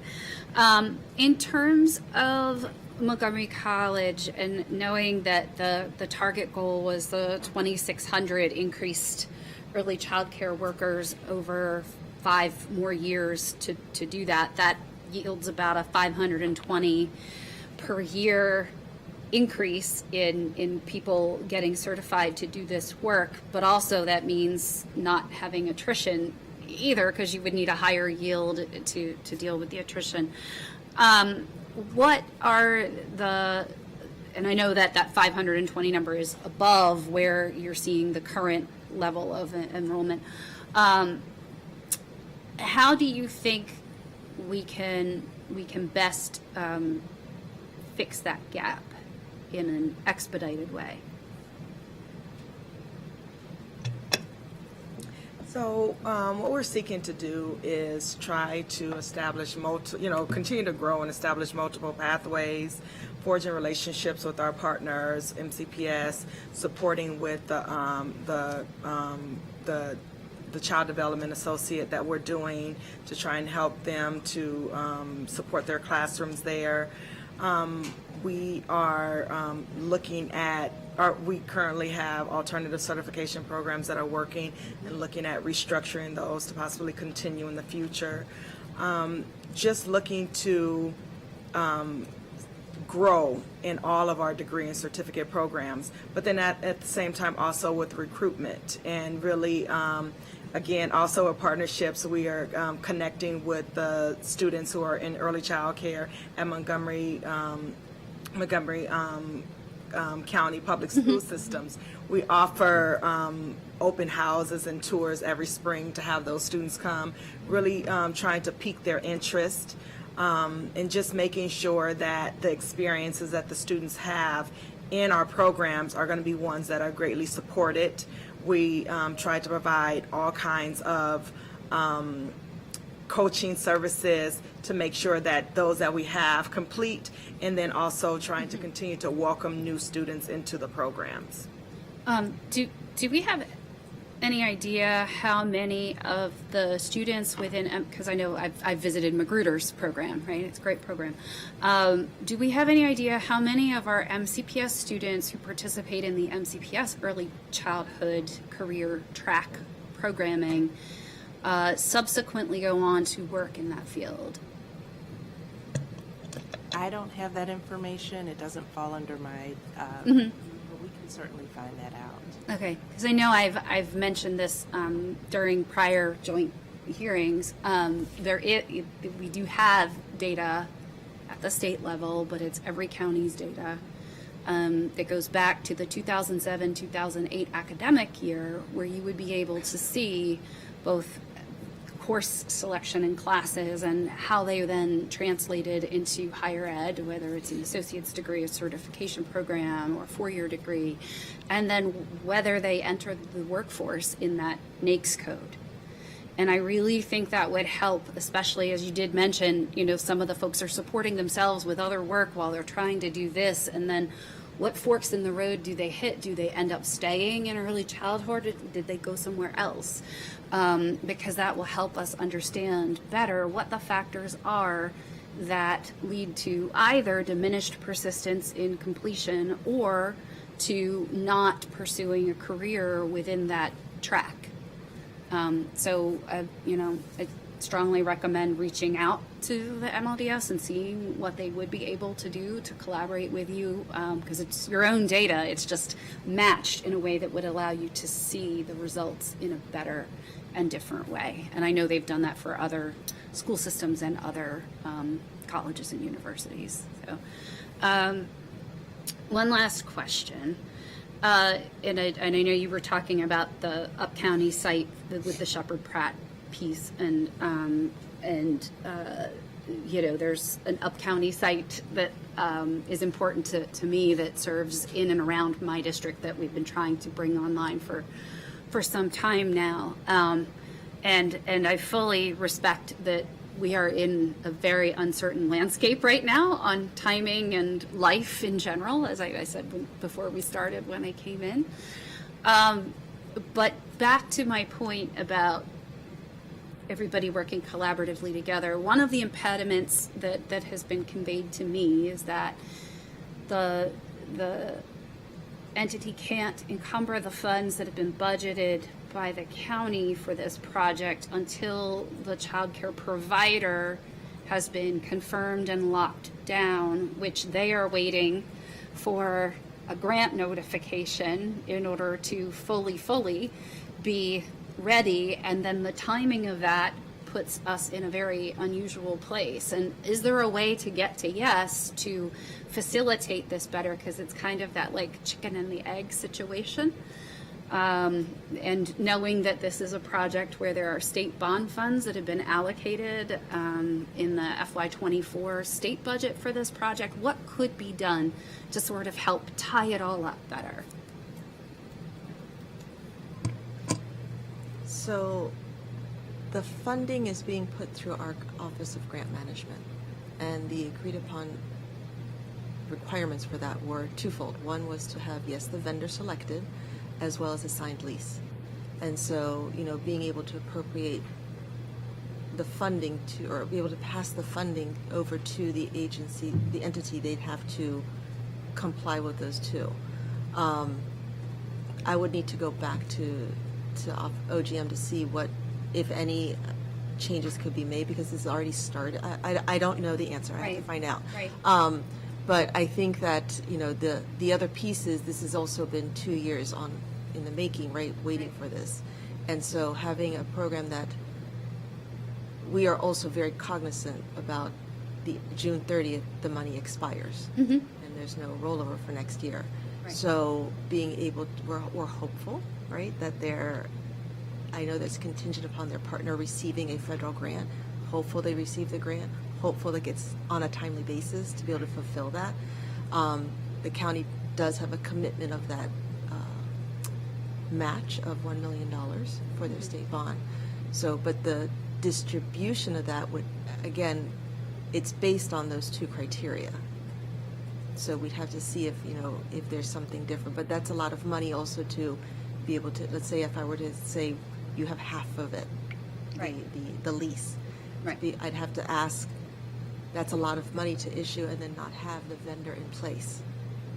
And right. So there's a risk in that, right? Right. No, I understand that. I also understand, there's a risk in the state bond funds reverting after a certain point in time. 7 years, I believe. Yeah. 7 years, yeah. So But- I think it's more the risk that our money expires. Well, we have the authority to reappropriate that in the FY26 budget. Do we not? Yes, Okay, so. thank you. Thank you, Councilmember Lukey. Councilmember Sales. Okay, the light wasn't working. Left? Yeah, flip Yeah, it it's that on way. left. Mic on. Okay, good. All right. Yeah, it's not working. So, good morning. It's still morning. Thank you all for putting together this presentation. I did want to get some clarification on this slide that we're currently on, since I guess the footnote is mentions that there could be some duplicative information. And so I just wanted to get a bit more clarity. It says that currently we have 11,240 seats funded. We currently have capacity for 6,878, but enrollment shows 8,527 seats. And so where is there duplication? Which numbers are duplicated? What is the actual enrollment that we have? Sure. So let me try to clarify. So the different programs that are listed on the left all operate in different structures. So for example, childcare subsidy, that is a subsidy that comes from the state. They are not necessarily holding specific seats at specific childcare centers in Montgomery County. It is families who qualify, who apply to the state and then get a subsidy, a voucher that they can then go and use at any provider in our community who will accept that subsidy. And so we don't necessarily have capacity numbers based on childcare subsidy or working parents assistance because of how the program works versus some of our other programs like Head Start or Early Head Start or EquiCare, where we are funding seats in locations. So that's where there's a difference between capacity versus enrollment. And so when you look at, and you ask about the duplication, so potentially there could be a child who is enrolled in Head Start, but they are receiving before and after care at a community-based provider, and they are getting child care subsidy from the state to pay for that before and after care support, which makes that seat work for that family and that child. So it's examples like that where there might be duplication. Also with working parents assistance, some of those dollars are wraparound dollars. So some of the children that are counted in working parents assistance might also be receiving child care subsidy at the state because our county provides a supplement. So of the 2,500 funded seats that are unenrolled, how are we advertising for those, or what are we doing to secure space to accommodate the budget for the funded seats? Say that question again. Sorry, I'm not. So between the students that are enrolled in programs and the actual funded seats, it's about a 2,500 gap. And I see that capacity is at 6,800. What is happening to accommodate the funding that's available? There's available funding, but what are we doing to expand capacity to accommodate Well, those so funded seats? with a program like child care subsidies or working parents assistance, those applications are open and available for any family to complete anytime. And so as you heard Deborah Lambert talk about the monthly average spend for working parents assistance, that's based upon the families who are enrolled right now. But a family could be walking in right now and completing an application for working parents assistance, and that means that then that budget alignment or there would be an increase in spending for the next year for the additional families that are signing up. So I think what we talked about before was, as a table, is how do we figure out where we know there are open seats, helping those open seats to be filled. And I think that's a process and a piece that we're all working on in different ways and different relationships and partnerships that we have. It's one of the pieces that I think when you look at our common agenda and we talk about educating parents and caregivers, what we also heard from many community members is oftentimes they don't know these supports exist and they don't know how or who to go to figure out that those open seats exist or that those funding opportunities exist for child care subsidy or working parents assistance. So I think that's part of the work too, is just increasing outreach and awareness that these supports exist, and thinking about how we intentionally connect all those dots so that there is better alignment between those three different columns of capacity, enrollment, and funded seats. Does that make sense? Yeah, that makes sense. You mentioned that either you're recruiting outreach coordinators or are they already hired? So we, as Children's Opportunity Alliance, we have one community engagement liaison who we brought in November. Part of what is coming out through the common agenda process, part of what was talked about was having what they talked about as neighborhood ambassadors and finding parents who are living in these school catchment areas or housing complexes where there are high numbers of families who could qualify and opt into these types of opportunities. And so trying to figure out how to build that awareness throughout our community that these early care and education supports exist. So is there money in the budget for marketing and outreach materials that this one coordinator is? We did not ask for that for this fiscal year. It is included in our general Children's Opportunity Alliance budget that we have funding for that. We are in the planning stages of figuring out what that neighborhood ambassador program looks like and what types of outreach and marketing materials they might need. Are there any kind of parent stipends that would be needed in order to encourage parents who are perhaps not working to opt in and to help with this work? So we're building out the budget and plan for that, so we don't have that information at this time. Okay, that's really important. If people don't know about seats that are available, we have all this money that's unencumbered. It would be helpful to understand what the marketing and outreach plan is going to be, and how many seats we can fill and how quickly we can accommodate that. Going back to the packet, I saw that there were two different numbers. The staff report says, and this is on Circle 2, Montgomery College Student Scholarship supported 145 students pursuing early childhood majors. But then slide 2 says that ECEI enrollment by major is 162. Are those... Circle 2. Yeah, I believe, so our slide was representative of the quarterly update as of last Friday. So maybe that's the difference versus the numbers that were provided there. And we've even just last week seen more growth. Okay, so the lower number or the higher number? The higher number, that's where we are now. Okay.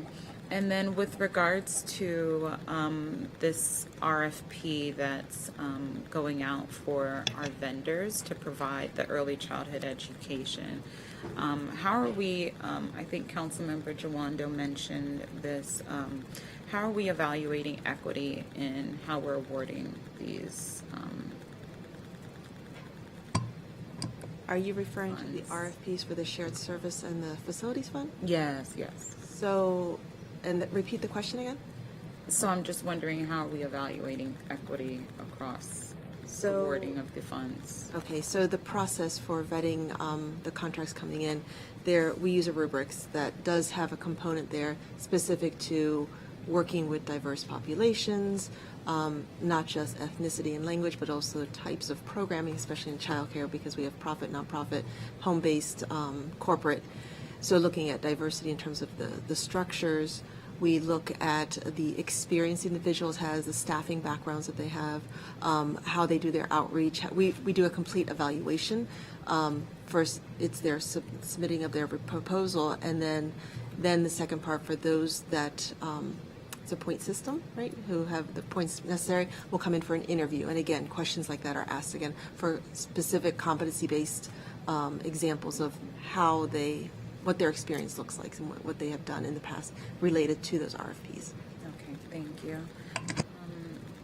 I also had questions about the students taking advantage of the ECE scholarships. Do we track demographics, geographic, and otherwise?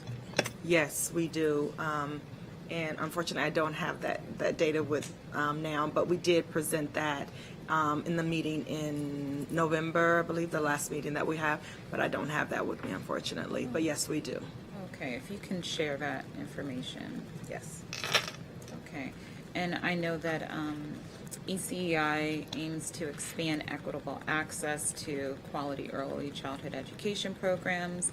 As Councilmember Lutke mentioned, especially up county, we have a dearth of early childhood education facilities. How are the funds being distributed geographically? So, for example, with EquiCare, Okay. we do have we have specific areas in the county zip codes that we've identified as that are high need, and so they receive higher percentage points when reviewing their applications for EquiCare for grant submissions, and then looking at seeing what is the amount, where they're located and who they're serving. In terms of, I'm trying to think the other funding sources. Well, that's the only one we have with EquiCare. That's the only one I can speak to is EquiCare. Mm-hmm. Okay. It would be helpful to find out where that money's going across all the funding allocations.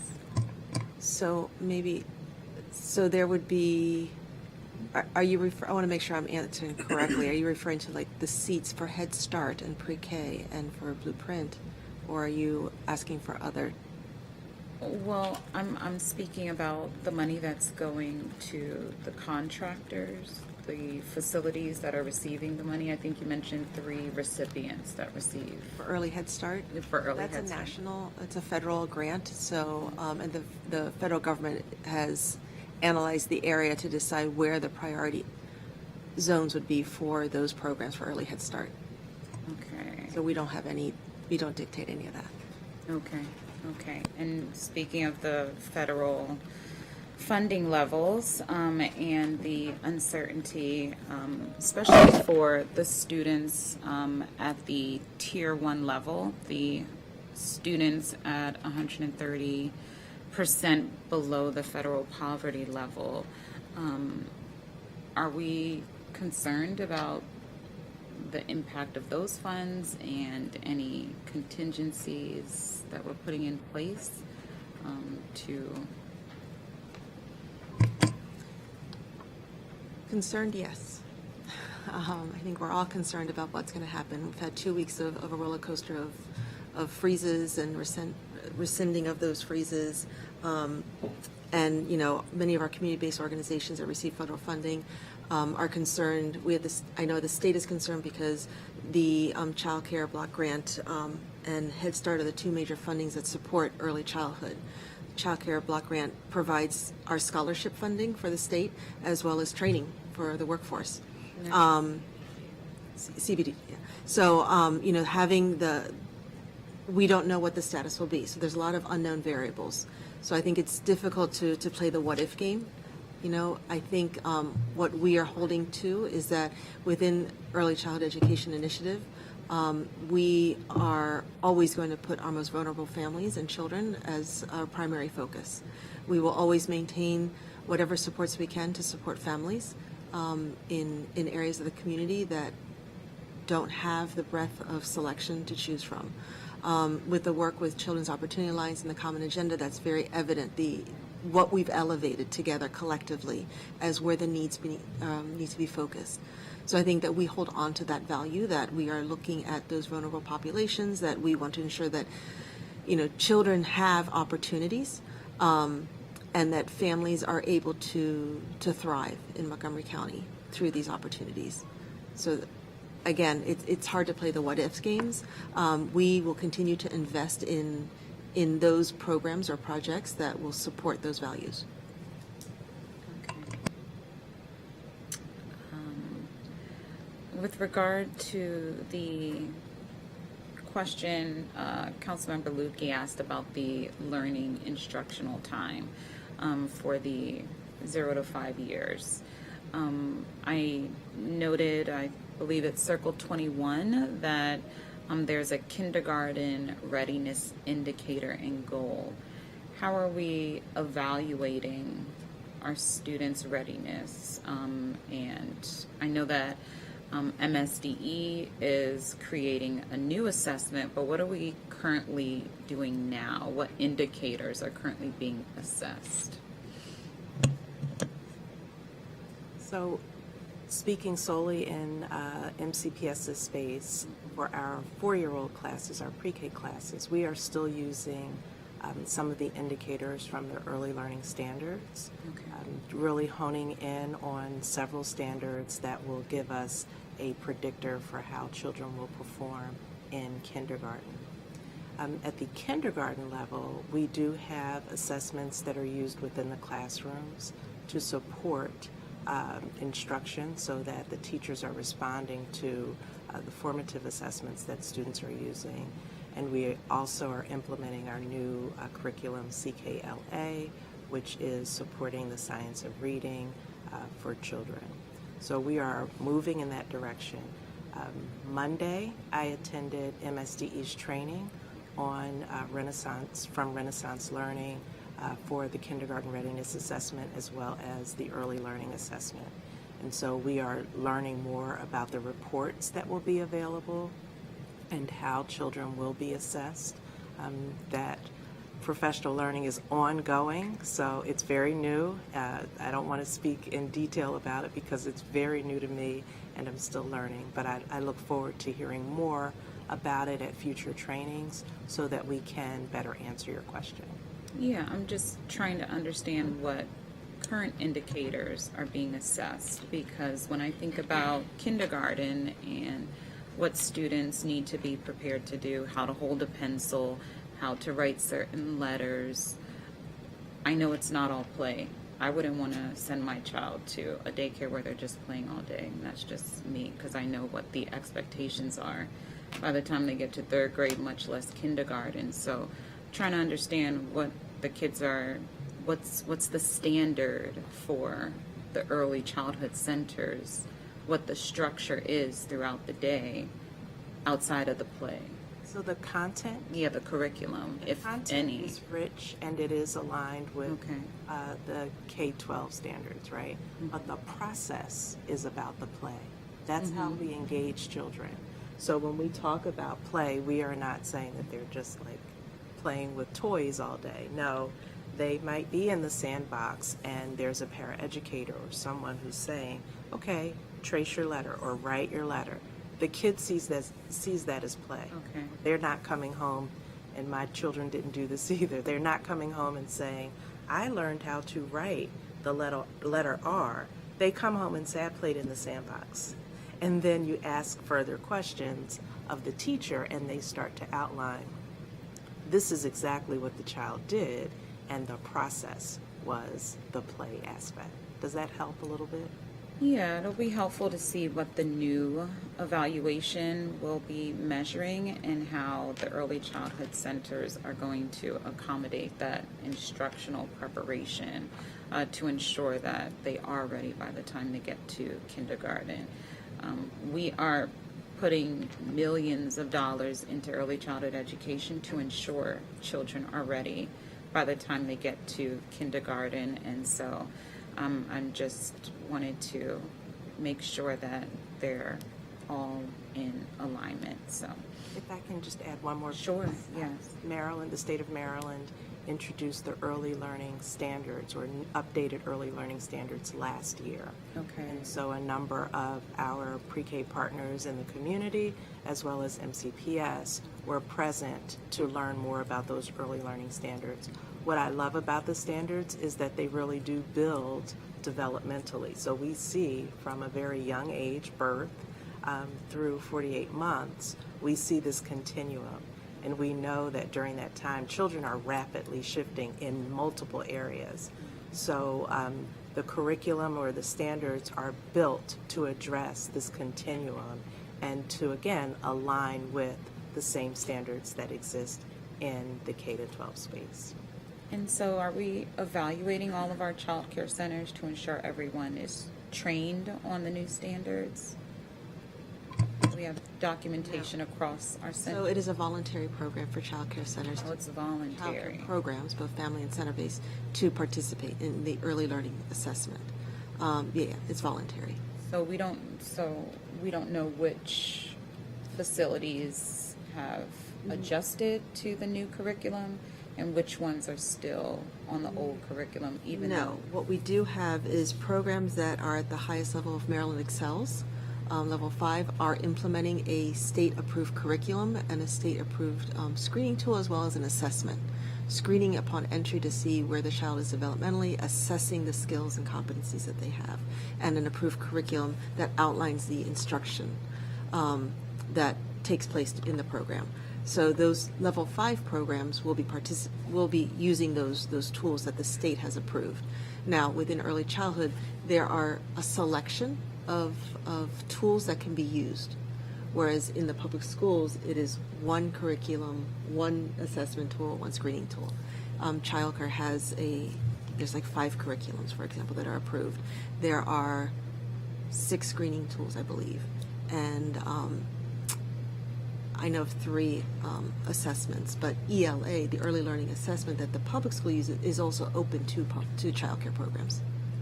Yeah, I guess it would be helpful to understand what's happening at all of our facilities and which ones are preparing our students. I see that numbers showed, 50% of our students are being prepared. You have a goal of having at least 75% of our student population prepared.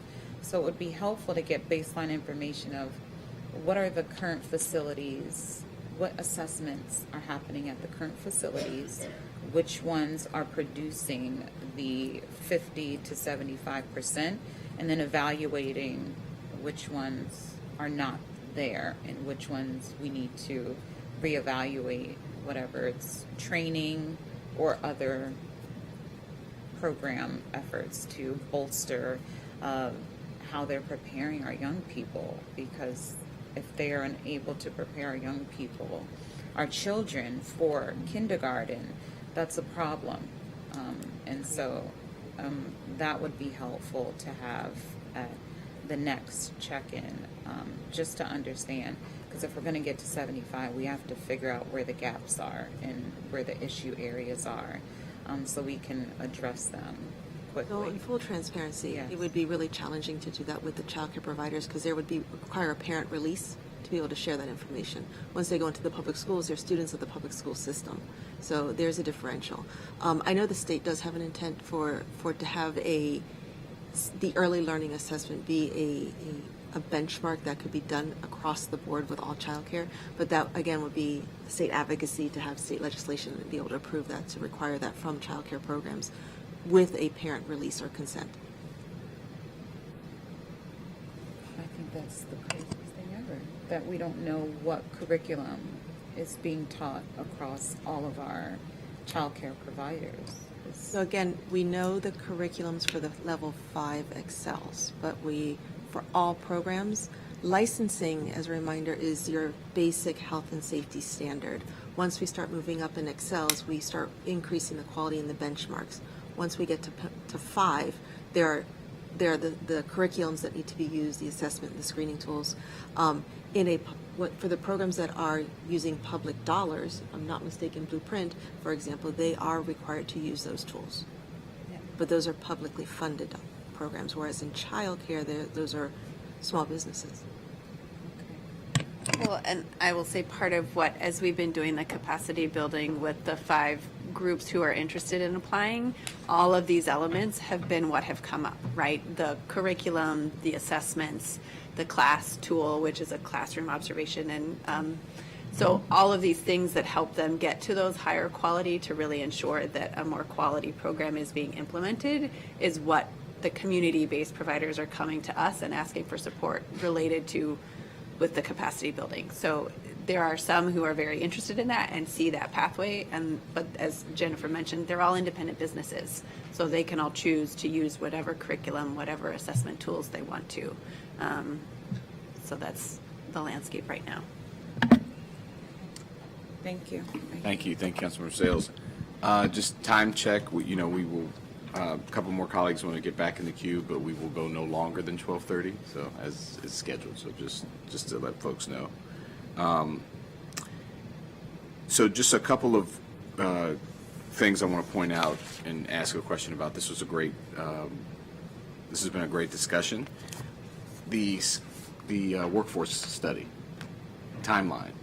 I know you mentioned this, but can you mentioned the study, but I don't know if you mentioned timeline. It's been bid. It's been bid. We have launched the expert panel advisory group, and we will start with our surveys, interviews, and focus groups this month, February, now that we're in February, and conclude them in March. We did have a slight delay with MSDE to be able to get all the context for the child care providers because we don't have a state registry.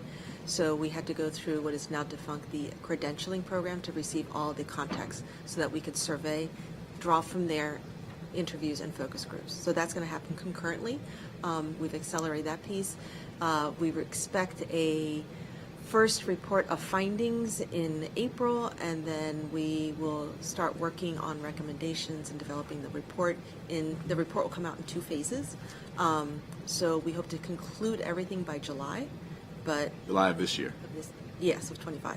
But we will have initial findings by, I would say by May, by April and May we'll have initial findings. So we can start working on those final recommendations. What do you expect to find that you don't know? I think what we want to elevate from there is where the expenditures are occurring in programs that are drawing from programs so that they cannot provide salaries to their staff that are equitable, living wages. We want to see that breakdown. Cost, if there's any loose, like what's driving up costs for them that could be diverted to staff. I think that's one. I think the other piece is also trying to we don't really have a clear picture of what the average wage is in child care, and so we really need to start from a baseline there, and the benefits that are offered to our providers, and the benefits that they not only that they want, but what they need. So we want to have a better understanding of those pieces. Okay. And I think a third piece also is to clearly see how child care in Montgomery County defines itself in the various roles, because there's so many adults in a child care program that operate it that aren't necessarily in the classroom. And so we want to get a better picture of what those roles are that really help to make child care function, and what those wages are, and how that contributes to the overall success of those programs, and to see, align that with our shared services. We know in our shared services where we want to be able to invest dollars to be able to offset those expenses, to be able to help programs be more sustainable. But where within the benefit realm do we need to really focus? I appreciate that. And to Montgomery College, you all are on the end of preparing people to enter this field. I mentioned this last time. I want to mention it again. I think we know and that's why we're doing the study. There's obviously huge, it's mostly women, mostly Black and Latino women who are doing these roles. They're grossly underpaid. It's one of the many faults of the system. And so I really appreciate you saying what exactly we hope to, we already know that. So how do we pinpoint, but we know that's not going to be exactly the same across every type of provider. So we need to find out, and then where are the inflection points. But I would ask, Montgomery College, we know we need folks to go into the field, but how are you prepared? What role are you playing in saying, well, here's what we think you're going to make, and how you're going to be able to sustain yourself when you come all excited, ready to get into childcare? How are you handling that at this point? So, and just as you said, students come to us often ready to go. I want to work with students, want to work in a classroom, very excited about that. And for us, we have 2 different pathways. We have the pathways towards the early care centers, and then we have the pathways towards those that are looking to work in the public educational institutions. And we have a strong desire in both areas. In terms of the funding or so, I would say that those are conversations that they have personally with mentors, with their instructors, maybe office hours or so. We do try to offer supports in terms of what do we call it, I guess it's like a, and I'm sorry, I'm going blank, where it's more of like a club or so to provide those supports to keep the students motivated. It's not a direct conversation that we're having in the classrooms, like this is what you're expected to make. But one of the things that we're committed to at Montgomery College is to try to create pathways so that students are increasing their economic mobility and licensing, for those students to become fully licensed teachers, whether in the centers or in the public institutions. We've seen that has made a significant difference.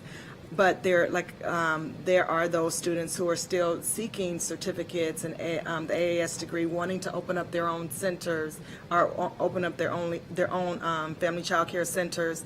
And that's why we're committed also to this partnership and the work, so that we can contribute to advancing the compensation for that group. One of the things, it goes back to sustainability. So we have the interest, but even those students, once they are going through and completing their degree, we don't have, and we're attempting to do better in terms of following them. How long are they staying there? Are they staying there for a few years, and then once they really get in, then they transfer into something else? So trying to do better to help them, to be maintained in those workplaces, and that career choice is something that we're trying to work on. And part of that is being a part of this partnership.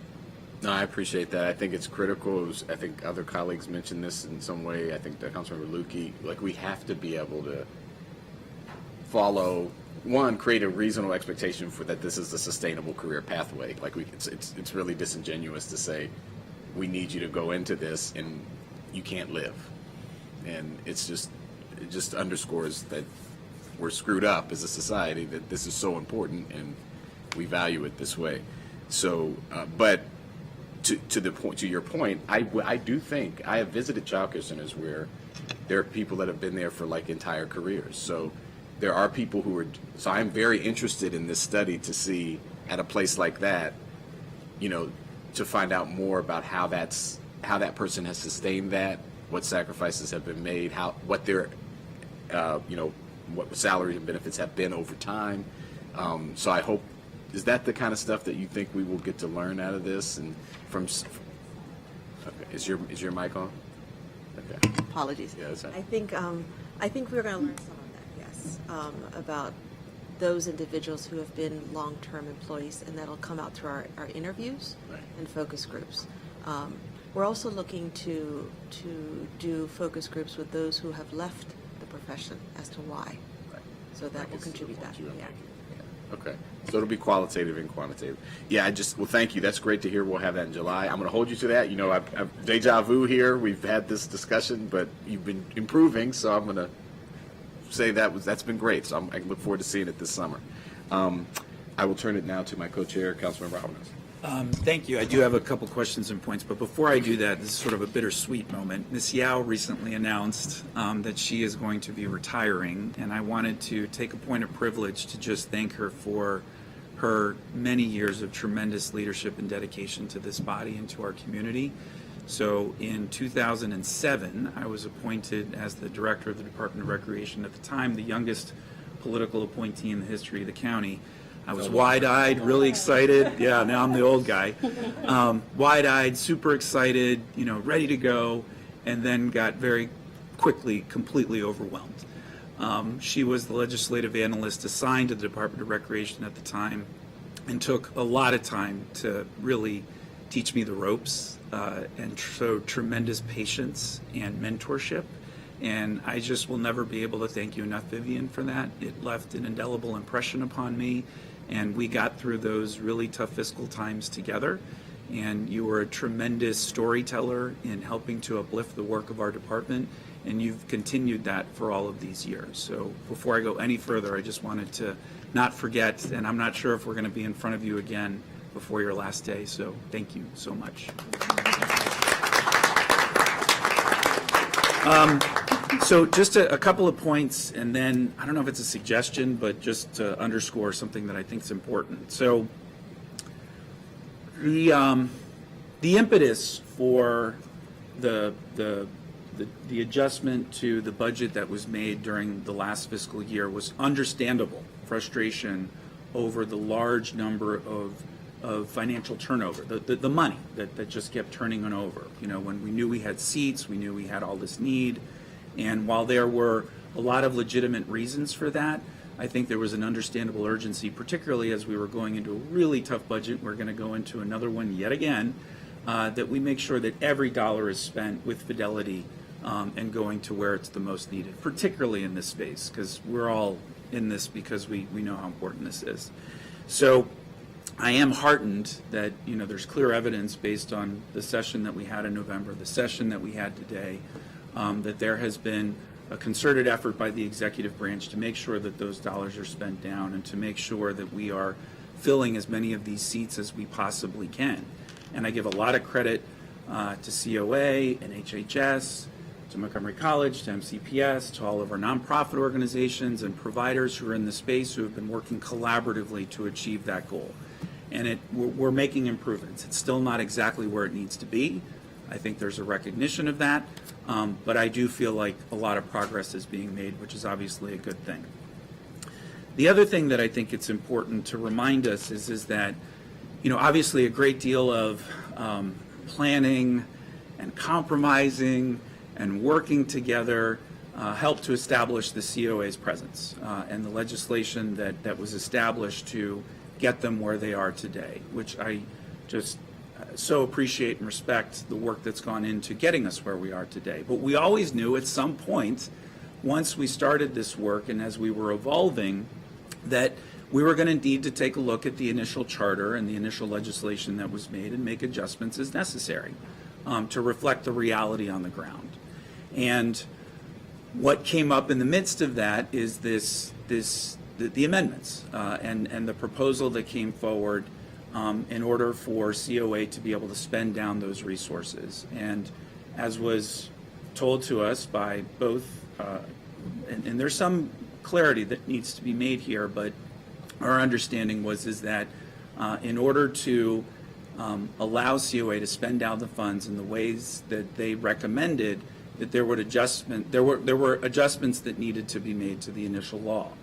And so we are working on that. There is some discussion, over where we need to go from here. And I get there's urgency to spend down the $350,000. There's no question about that. I appreciate the recommendation of a closed-door session. I'm processing that to think through exactly what that looks like and whether that is before full council or just the two committees. I think we need the council attorney to be able to weigh in formally. And so I'm not prepared to support or not support that particular motion because procedurally I've never seen that before, and so I'm sure it's possible, but we just, I think, have to make sure that is what we need. And also figure out whether that's in fact the best mechanism to address this final really important point, which I know has caused a lot of anxiety and anxiousness, and one that we want to resolve as quickly as possible because we don't want to leave any money on the table, obviously.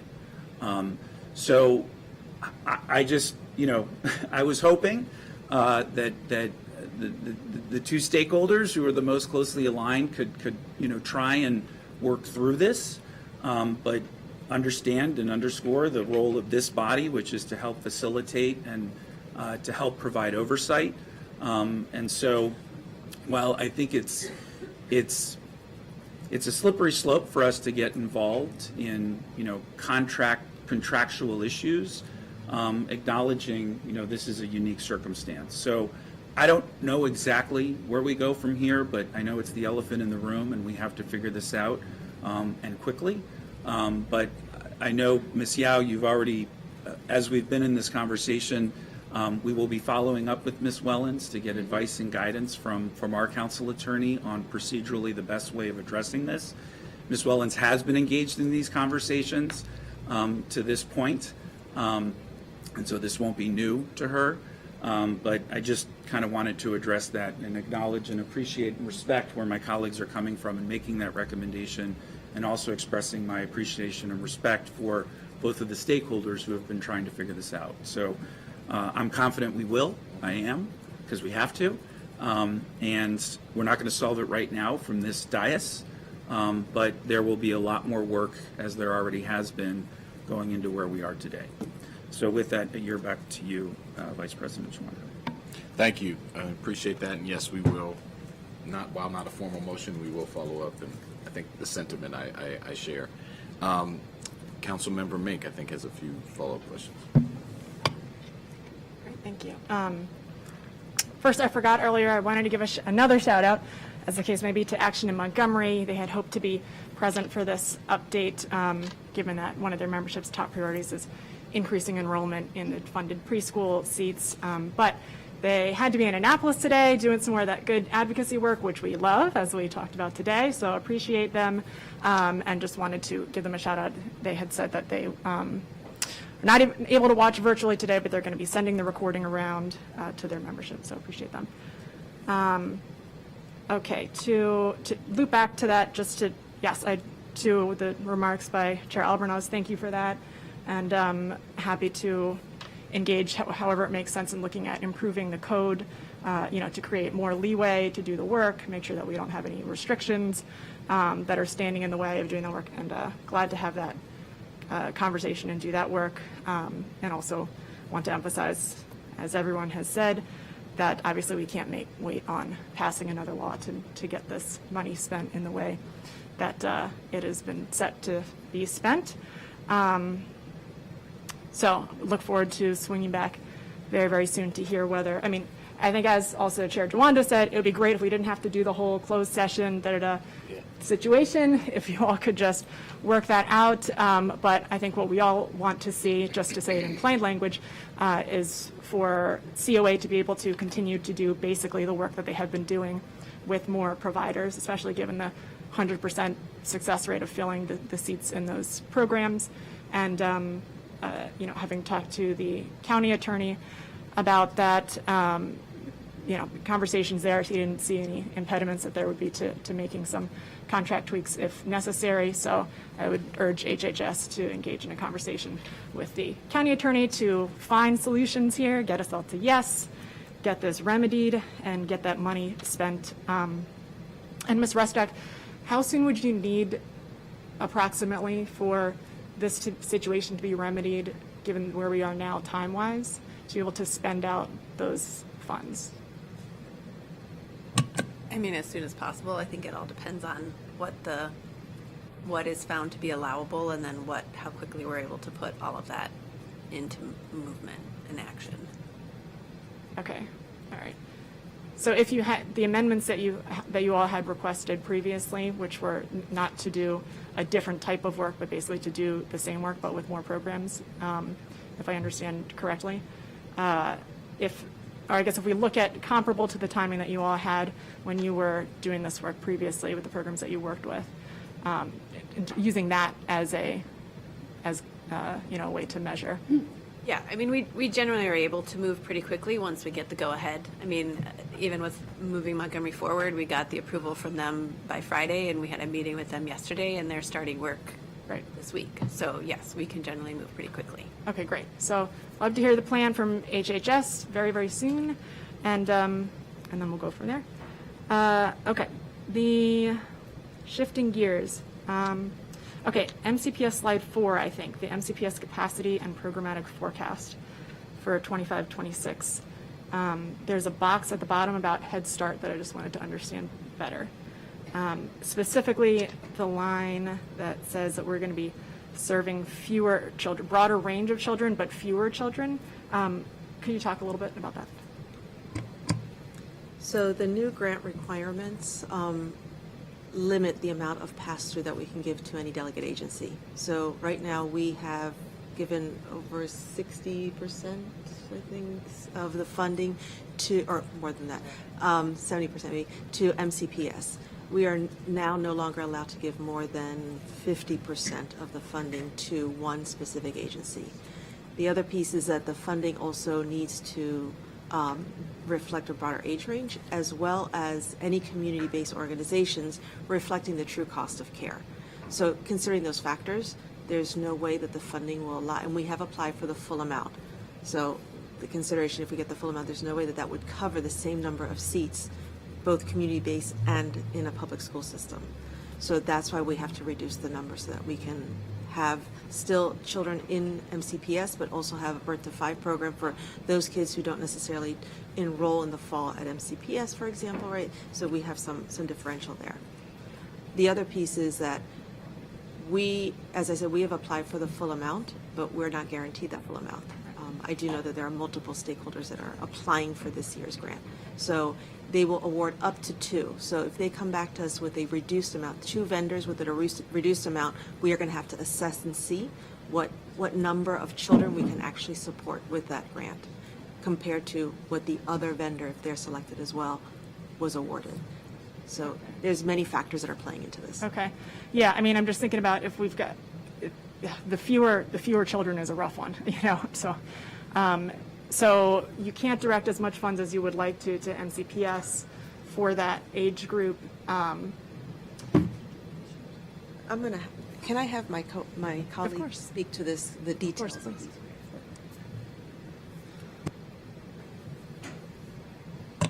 Greetings. I'm Charlene Muhammad, and I serve as the program manager for the county's Head Start program. As you know, the county is the grantee recipient, and then we're in partnership with MCPS as the delegate agency. I did want to speak a little bit about the way that the notice of funding opportunity came out for this particular grant and why we strategically are serving less children with these new caveats that happened with the Head Start program performance standards that were revised November, maybe, last year. Anyway, so Head Start also has been focusing on work compensation for Head Start programs. We're very fortunate in Montgomery County in that in being with the delegate agency, our staff is paid a comparable wage, the Head Start staff primarily. But across the country, that is not so. And so Head Start programs are in community-based organizations, and they're making minimum wage. So the Head Start program also changed the performance standards to say that I think by 2027, Head Start programs should be paying their staff comparable or on par with the local public education. And so with that, they didn't fund that.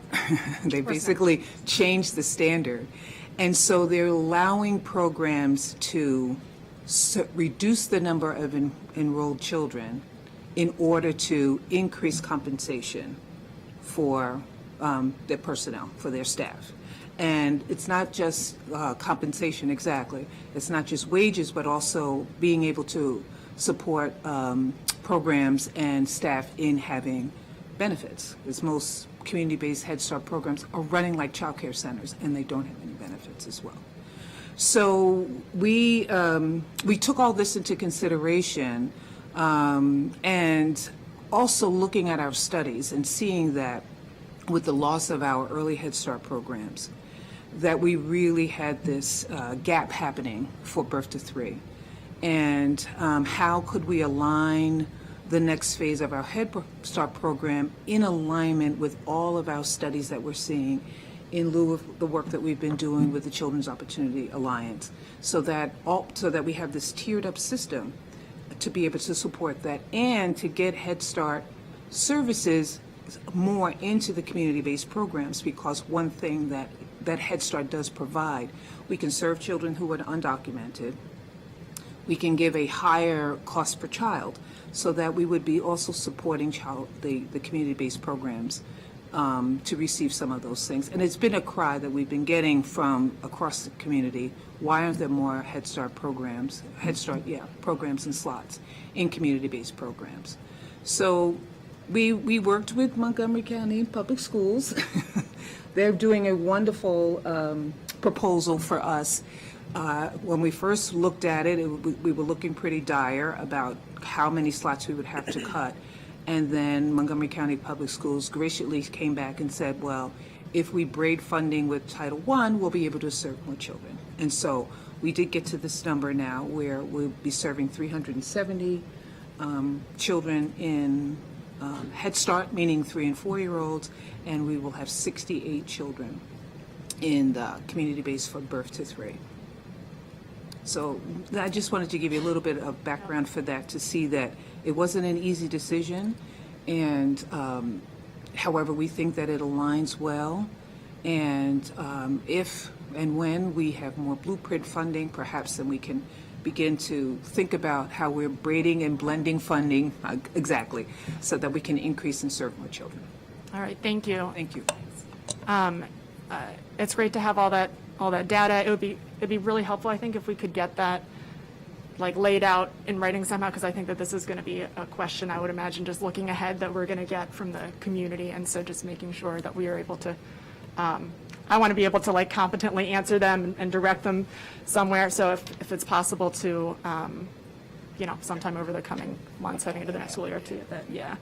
And then noting also that it seems like a really important part of this conversation in terms of figuring out solutions here and how we're going to compensate for some of those issues is looking at that gap between the number of funded seats that we have and the enrollment in those seats, right? That we could make up, how much of that difference could we make up if we were at 100% enrollment and in those funded seats, and what can we do to get us there? So it'd be great to have that be part of that picture as well. Thank you very much. And then, okay, Councilmember Lukey had flagged an issue that I'm not super familiar with and just wanted to clarify. The up-county site that we're trying to bring online. So given the fact that funds have been appropriated or identified at both the county and the state level, seems clear that everybody thinks that this is a good idea. So I'll just take that as a given. And obviously nobody wants to waste money, hence having guidelines attached to grants, et cetera. There's also, guaranteed wasted money and time if we don't bring it online. We've got the matching funds, et cetera. So it's this balance, it sounds like, of things. So the grant requirements that are holding things up, the needing to have the provider signed on, and they're waiting on the Office of Grants Management, it sounds like, and then the lease, which I assume is related to getting the funds, the HHS funds. Are those parameters, grant requirements, on our funds or on the state funds, or where do those live exactly? So there's $1 million that the county has allocated through the NDA to be able to grant to this program by meeting 2 requirements through the Office of Grant Management, that they have a signed lease, and they have a signed vendor, an agreed upon vendor. So those are ours. This program also has, we matched to a state bond. This program also receives a state bond. So leveraging those dollars together, they can start their child care program. Okay. So those are our parameters, which are reasonable parameters, except now it sounds like we're stuck because we're waiting on the Office of Grants Management to. Waiting on the partner aid that has, the child care vendor that the agency has partnered with is waiting on a federal grant. They have applied for the Early Head Start grant. And so, like us, they're waiting from the feds. We're expecting sometime in March and April, but. Okay. There's a gentleman in the audience who is. Okay. Could we briefly do a. Sure, briefly, yes. Thank you. Come on up and introduce yourself, please.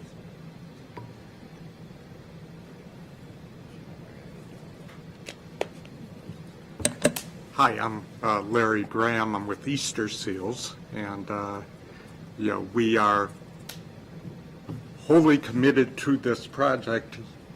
Assuming we get this early Head Start ground. We've applied for 48 early Head Start slots plus 12 pregnant women to serve Up County. As this whole discussion is, we would love to put a child care center there without, it's a real hard time to open a new child care center without sustainable funding. And so, that's the holdup. We have, And the sustainable funding is the federal funding? well, I mean, Or is the- if it weren't federal funding, to open a new child care center right now, without that, our center in Silver Spring, prior to COVID, was 6% subsidy, now it's 49% low income. I mean, and that was a strategic choice. We're 85% back to where we were before COVID, but we're not 100% back. Salaries have gone up 40% because we are right next to DC. It's really one market. We have centers in DC. All of our staff want to move, want to be transferred to our DC center. So the economic pressures on childcare are really hard right now. And when this started years ago, that wasn't the case, And so, we went to CCI, cross community, and said, yeah, with a sustainable funding source, we're there. They're negotiating the lease now. We're there. We're in talks with project management, with general contractors, with architects. Me as an individual has pledged, no matter what, I will continue. I've done a couple of these projects the last couple of years. I will keep, informally pro bono consulting, project managing with Ben on this, whether Easter Seals is part of it or not. The need there is so huge. Can I, have you all thought about what you're going to do if the federal funds don't come through? Is there a backup? Are there the starts of a backup plan? Because I think that's the big question here, right? That would be a Ben. Is that that Ben would need to address that. if I know we're running short on time, so let's follow up. There's the contingency plan really, I mean, they need a vendor. They need a childcare vendor to be able to operate the childcare program. The organization is not a childcare. They don't have the experience in childcare. So the agreement was a vendor. Without a vendor, then the risk is on the county with that $1 million. How do we ensure that really becomes a childcare program?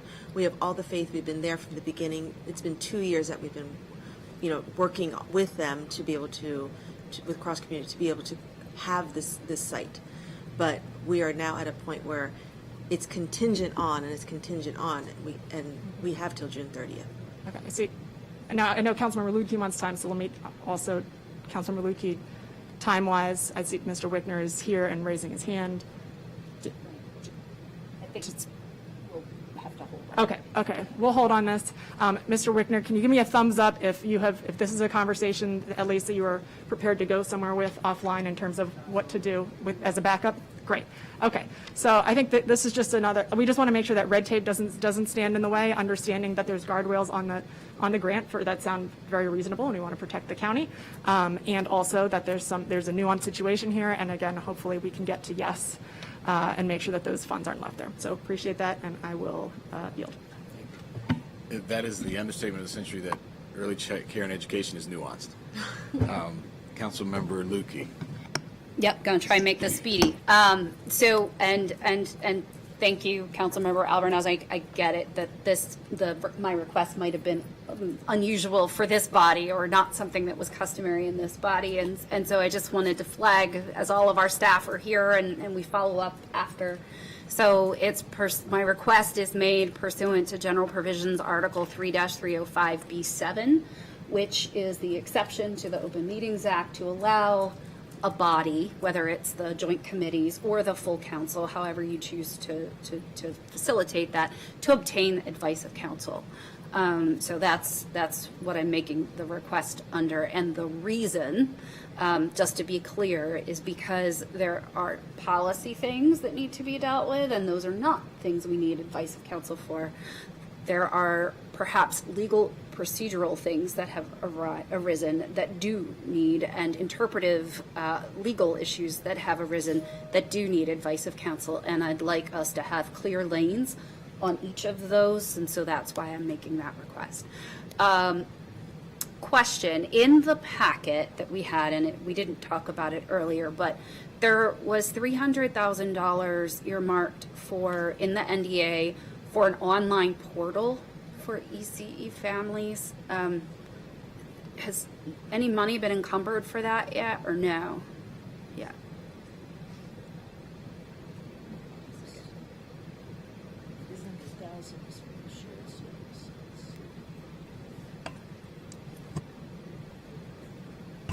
$300,000 I see for shared services.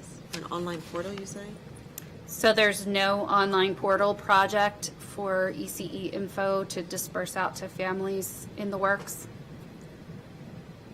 Which line item, sorry?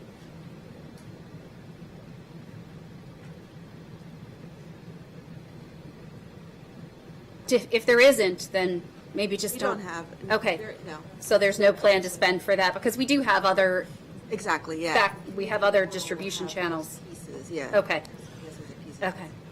And then in November, and again, today we've touched upon it a couple times with various things where, you know, there's been discussion of, hey, we need to go to the state for this, or hey, we need to get the regulations updated, or the law would need to be changed to deal with the early childhood workforce directory and the career ladder and so on and so forth. So I guess my question is, and I flagged this last time, because if COMAR needs to be updated, then has a request been made to MSDE to do that? So there have been conversations. I think what has been challenging related to the work of MMF, and we just had this conversation with them yesterday, it's unclear with the career ladders and also with the workforce registry if it is a legislative change that needs to be made, or if there are, if it is work internal to MSDE that they can just change things. So I do know right now, because of HB 1441 that passed last year, which focused on the career ladders related to Blueprint, that they are in the process of reviewing COMAR and accreditation and all of those elements to make sure it is in alignment with that new state legislation. We've not heard back yet what that actually means and what that will mean for the pre-K grant when it comes out in a month or two. So we are working through all of that. Okay, so there's been no update on when the state board might be taking up draft regulations to effectuate the intent of how. I don't have a 1441. No. 44. Of last year's bill, sorry, but I'm going to try to say the number of last year's bill. So we are working with MMF. They are bringing on consultants who will create a written plan and process for what exactly needs to be changed. And so again, this conversation just happened yesterday, so I don't have all the details. But the hope is that we have some experts who can dig into all of those different regulations and provide us with specific recommendations so that we can go to the state with that ask. Right. Understanding what you all are doing here locally from that lens. Mm-hmm. My question is, what conversations, since we had this last talk in November, what conversations have been had between anybody here working in this ecosystem and the chair of the State Board of Education, or staff, or Dr. Wright or her chief of staff, about where MSDE is in this? Because you could be working over here in your bubble, but I want to know, has there been that conversation of, hey, MSDE, what are you already doing about this? Where are you on this trajectory? Where is this in the list of 8,000 priorities you have? And what's the anticipated timeline to regulatory updates and proposals going into the Maryland Register so that we can all have our input, right? Like what conversation? We have had conversations with MSDE staff, but not necessarily to the level of the head of MSDE. And I think that is part of what we're doing right now, is to figure out how and when to elevate it. We've talked with delegates, and we know delegates have been interested in this and trying to figure out a pathway forward, but I think this is part of the work we're going to do with MMF to figure out how to elevate it. And since this is so tightly bound and wound up with blueprint goals and objectives, has there been any conversation with the AIB on this issue? Yes. Would you like to elaborate? I know we've submitted written testimonies where we've raised this. We've also had some individual conversations with members who are on different committees of the AIB so that they are aware.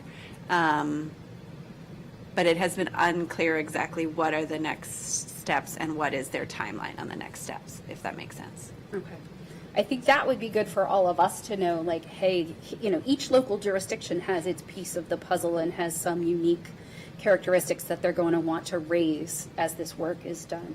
But I think that it's important for us to be able to know locally, here's what the state is doing or thinking already, here's their direction, here's what we think should be different, here's what we think is needed for Montgomery County, and sort of have that update, because it's fine for us to talk about what we need here, but we should be working in parallel and in conjunction with, as opposed to separate from the state.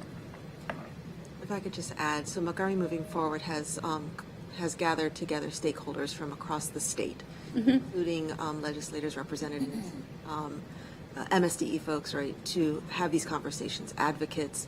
The contract that which Kimberly spoke about really was to take that conversation, to leverage it, to actually go having those conversations with MSDE, to parcel out what is an administrative change, what is a legislative change. Right. And the representatives on those that convening are very committed to moving this in Annapolis. So I think the momentum is there right now.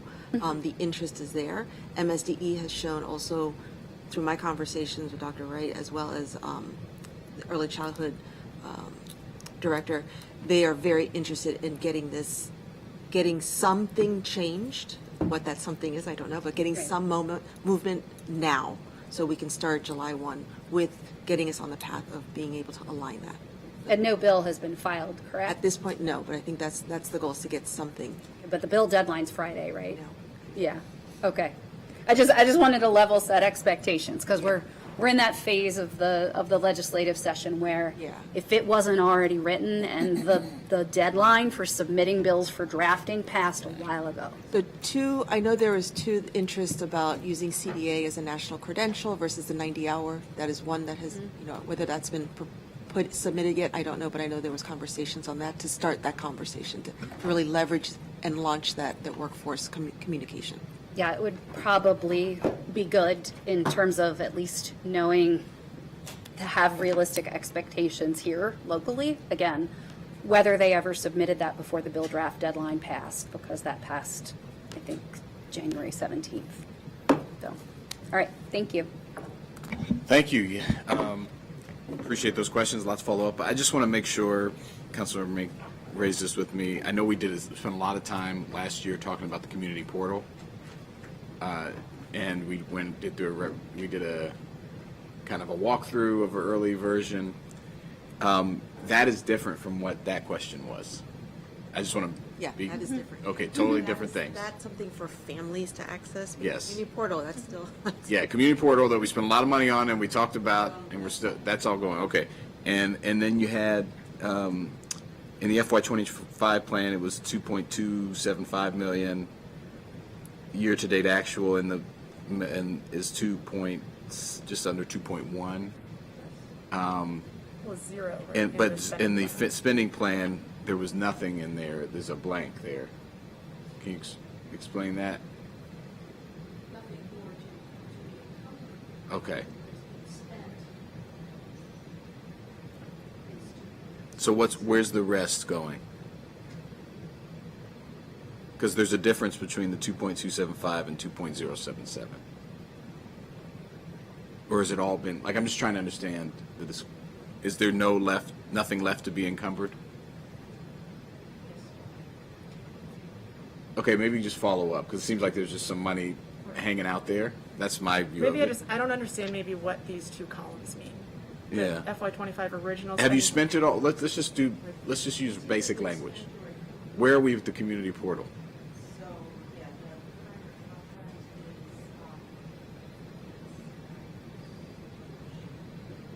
Okay. Maybe that's okay. Okay.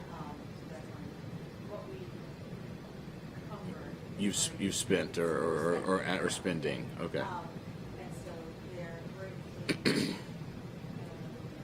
I know the person who was here for that left, but we'll come back to it. But, yeah.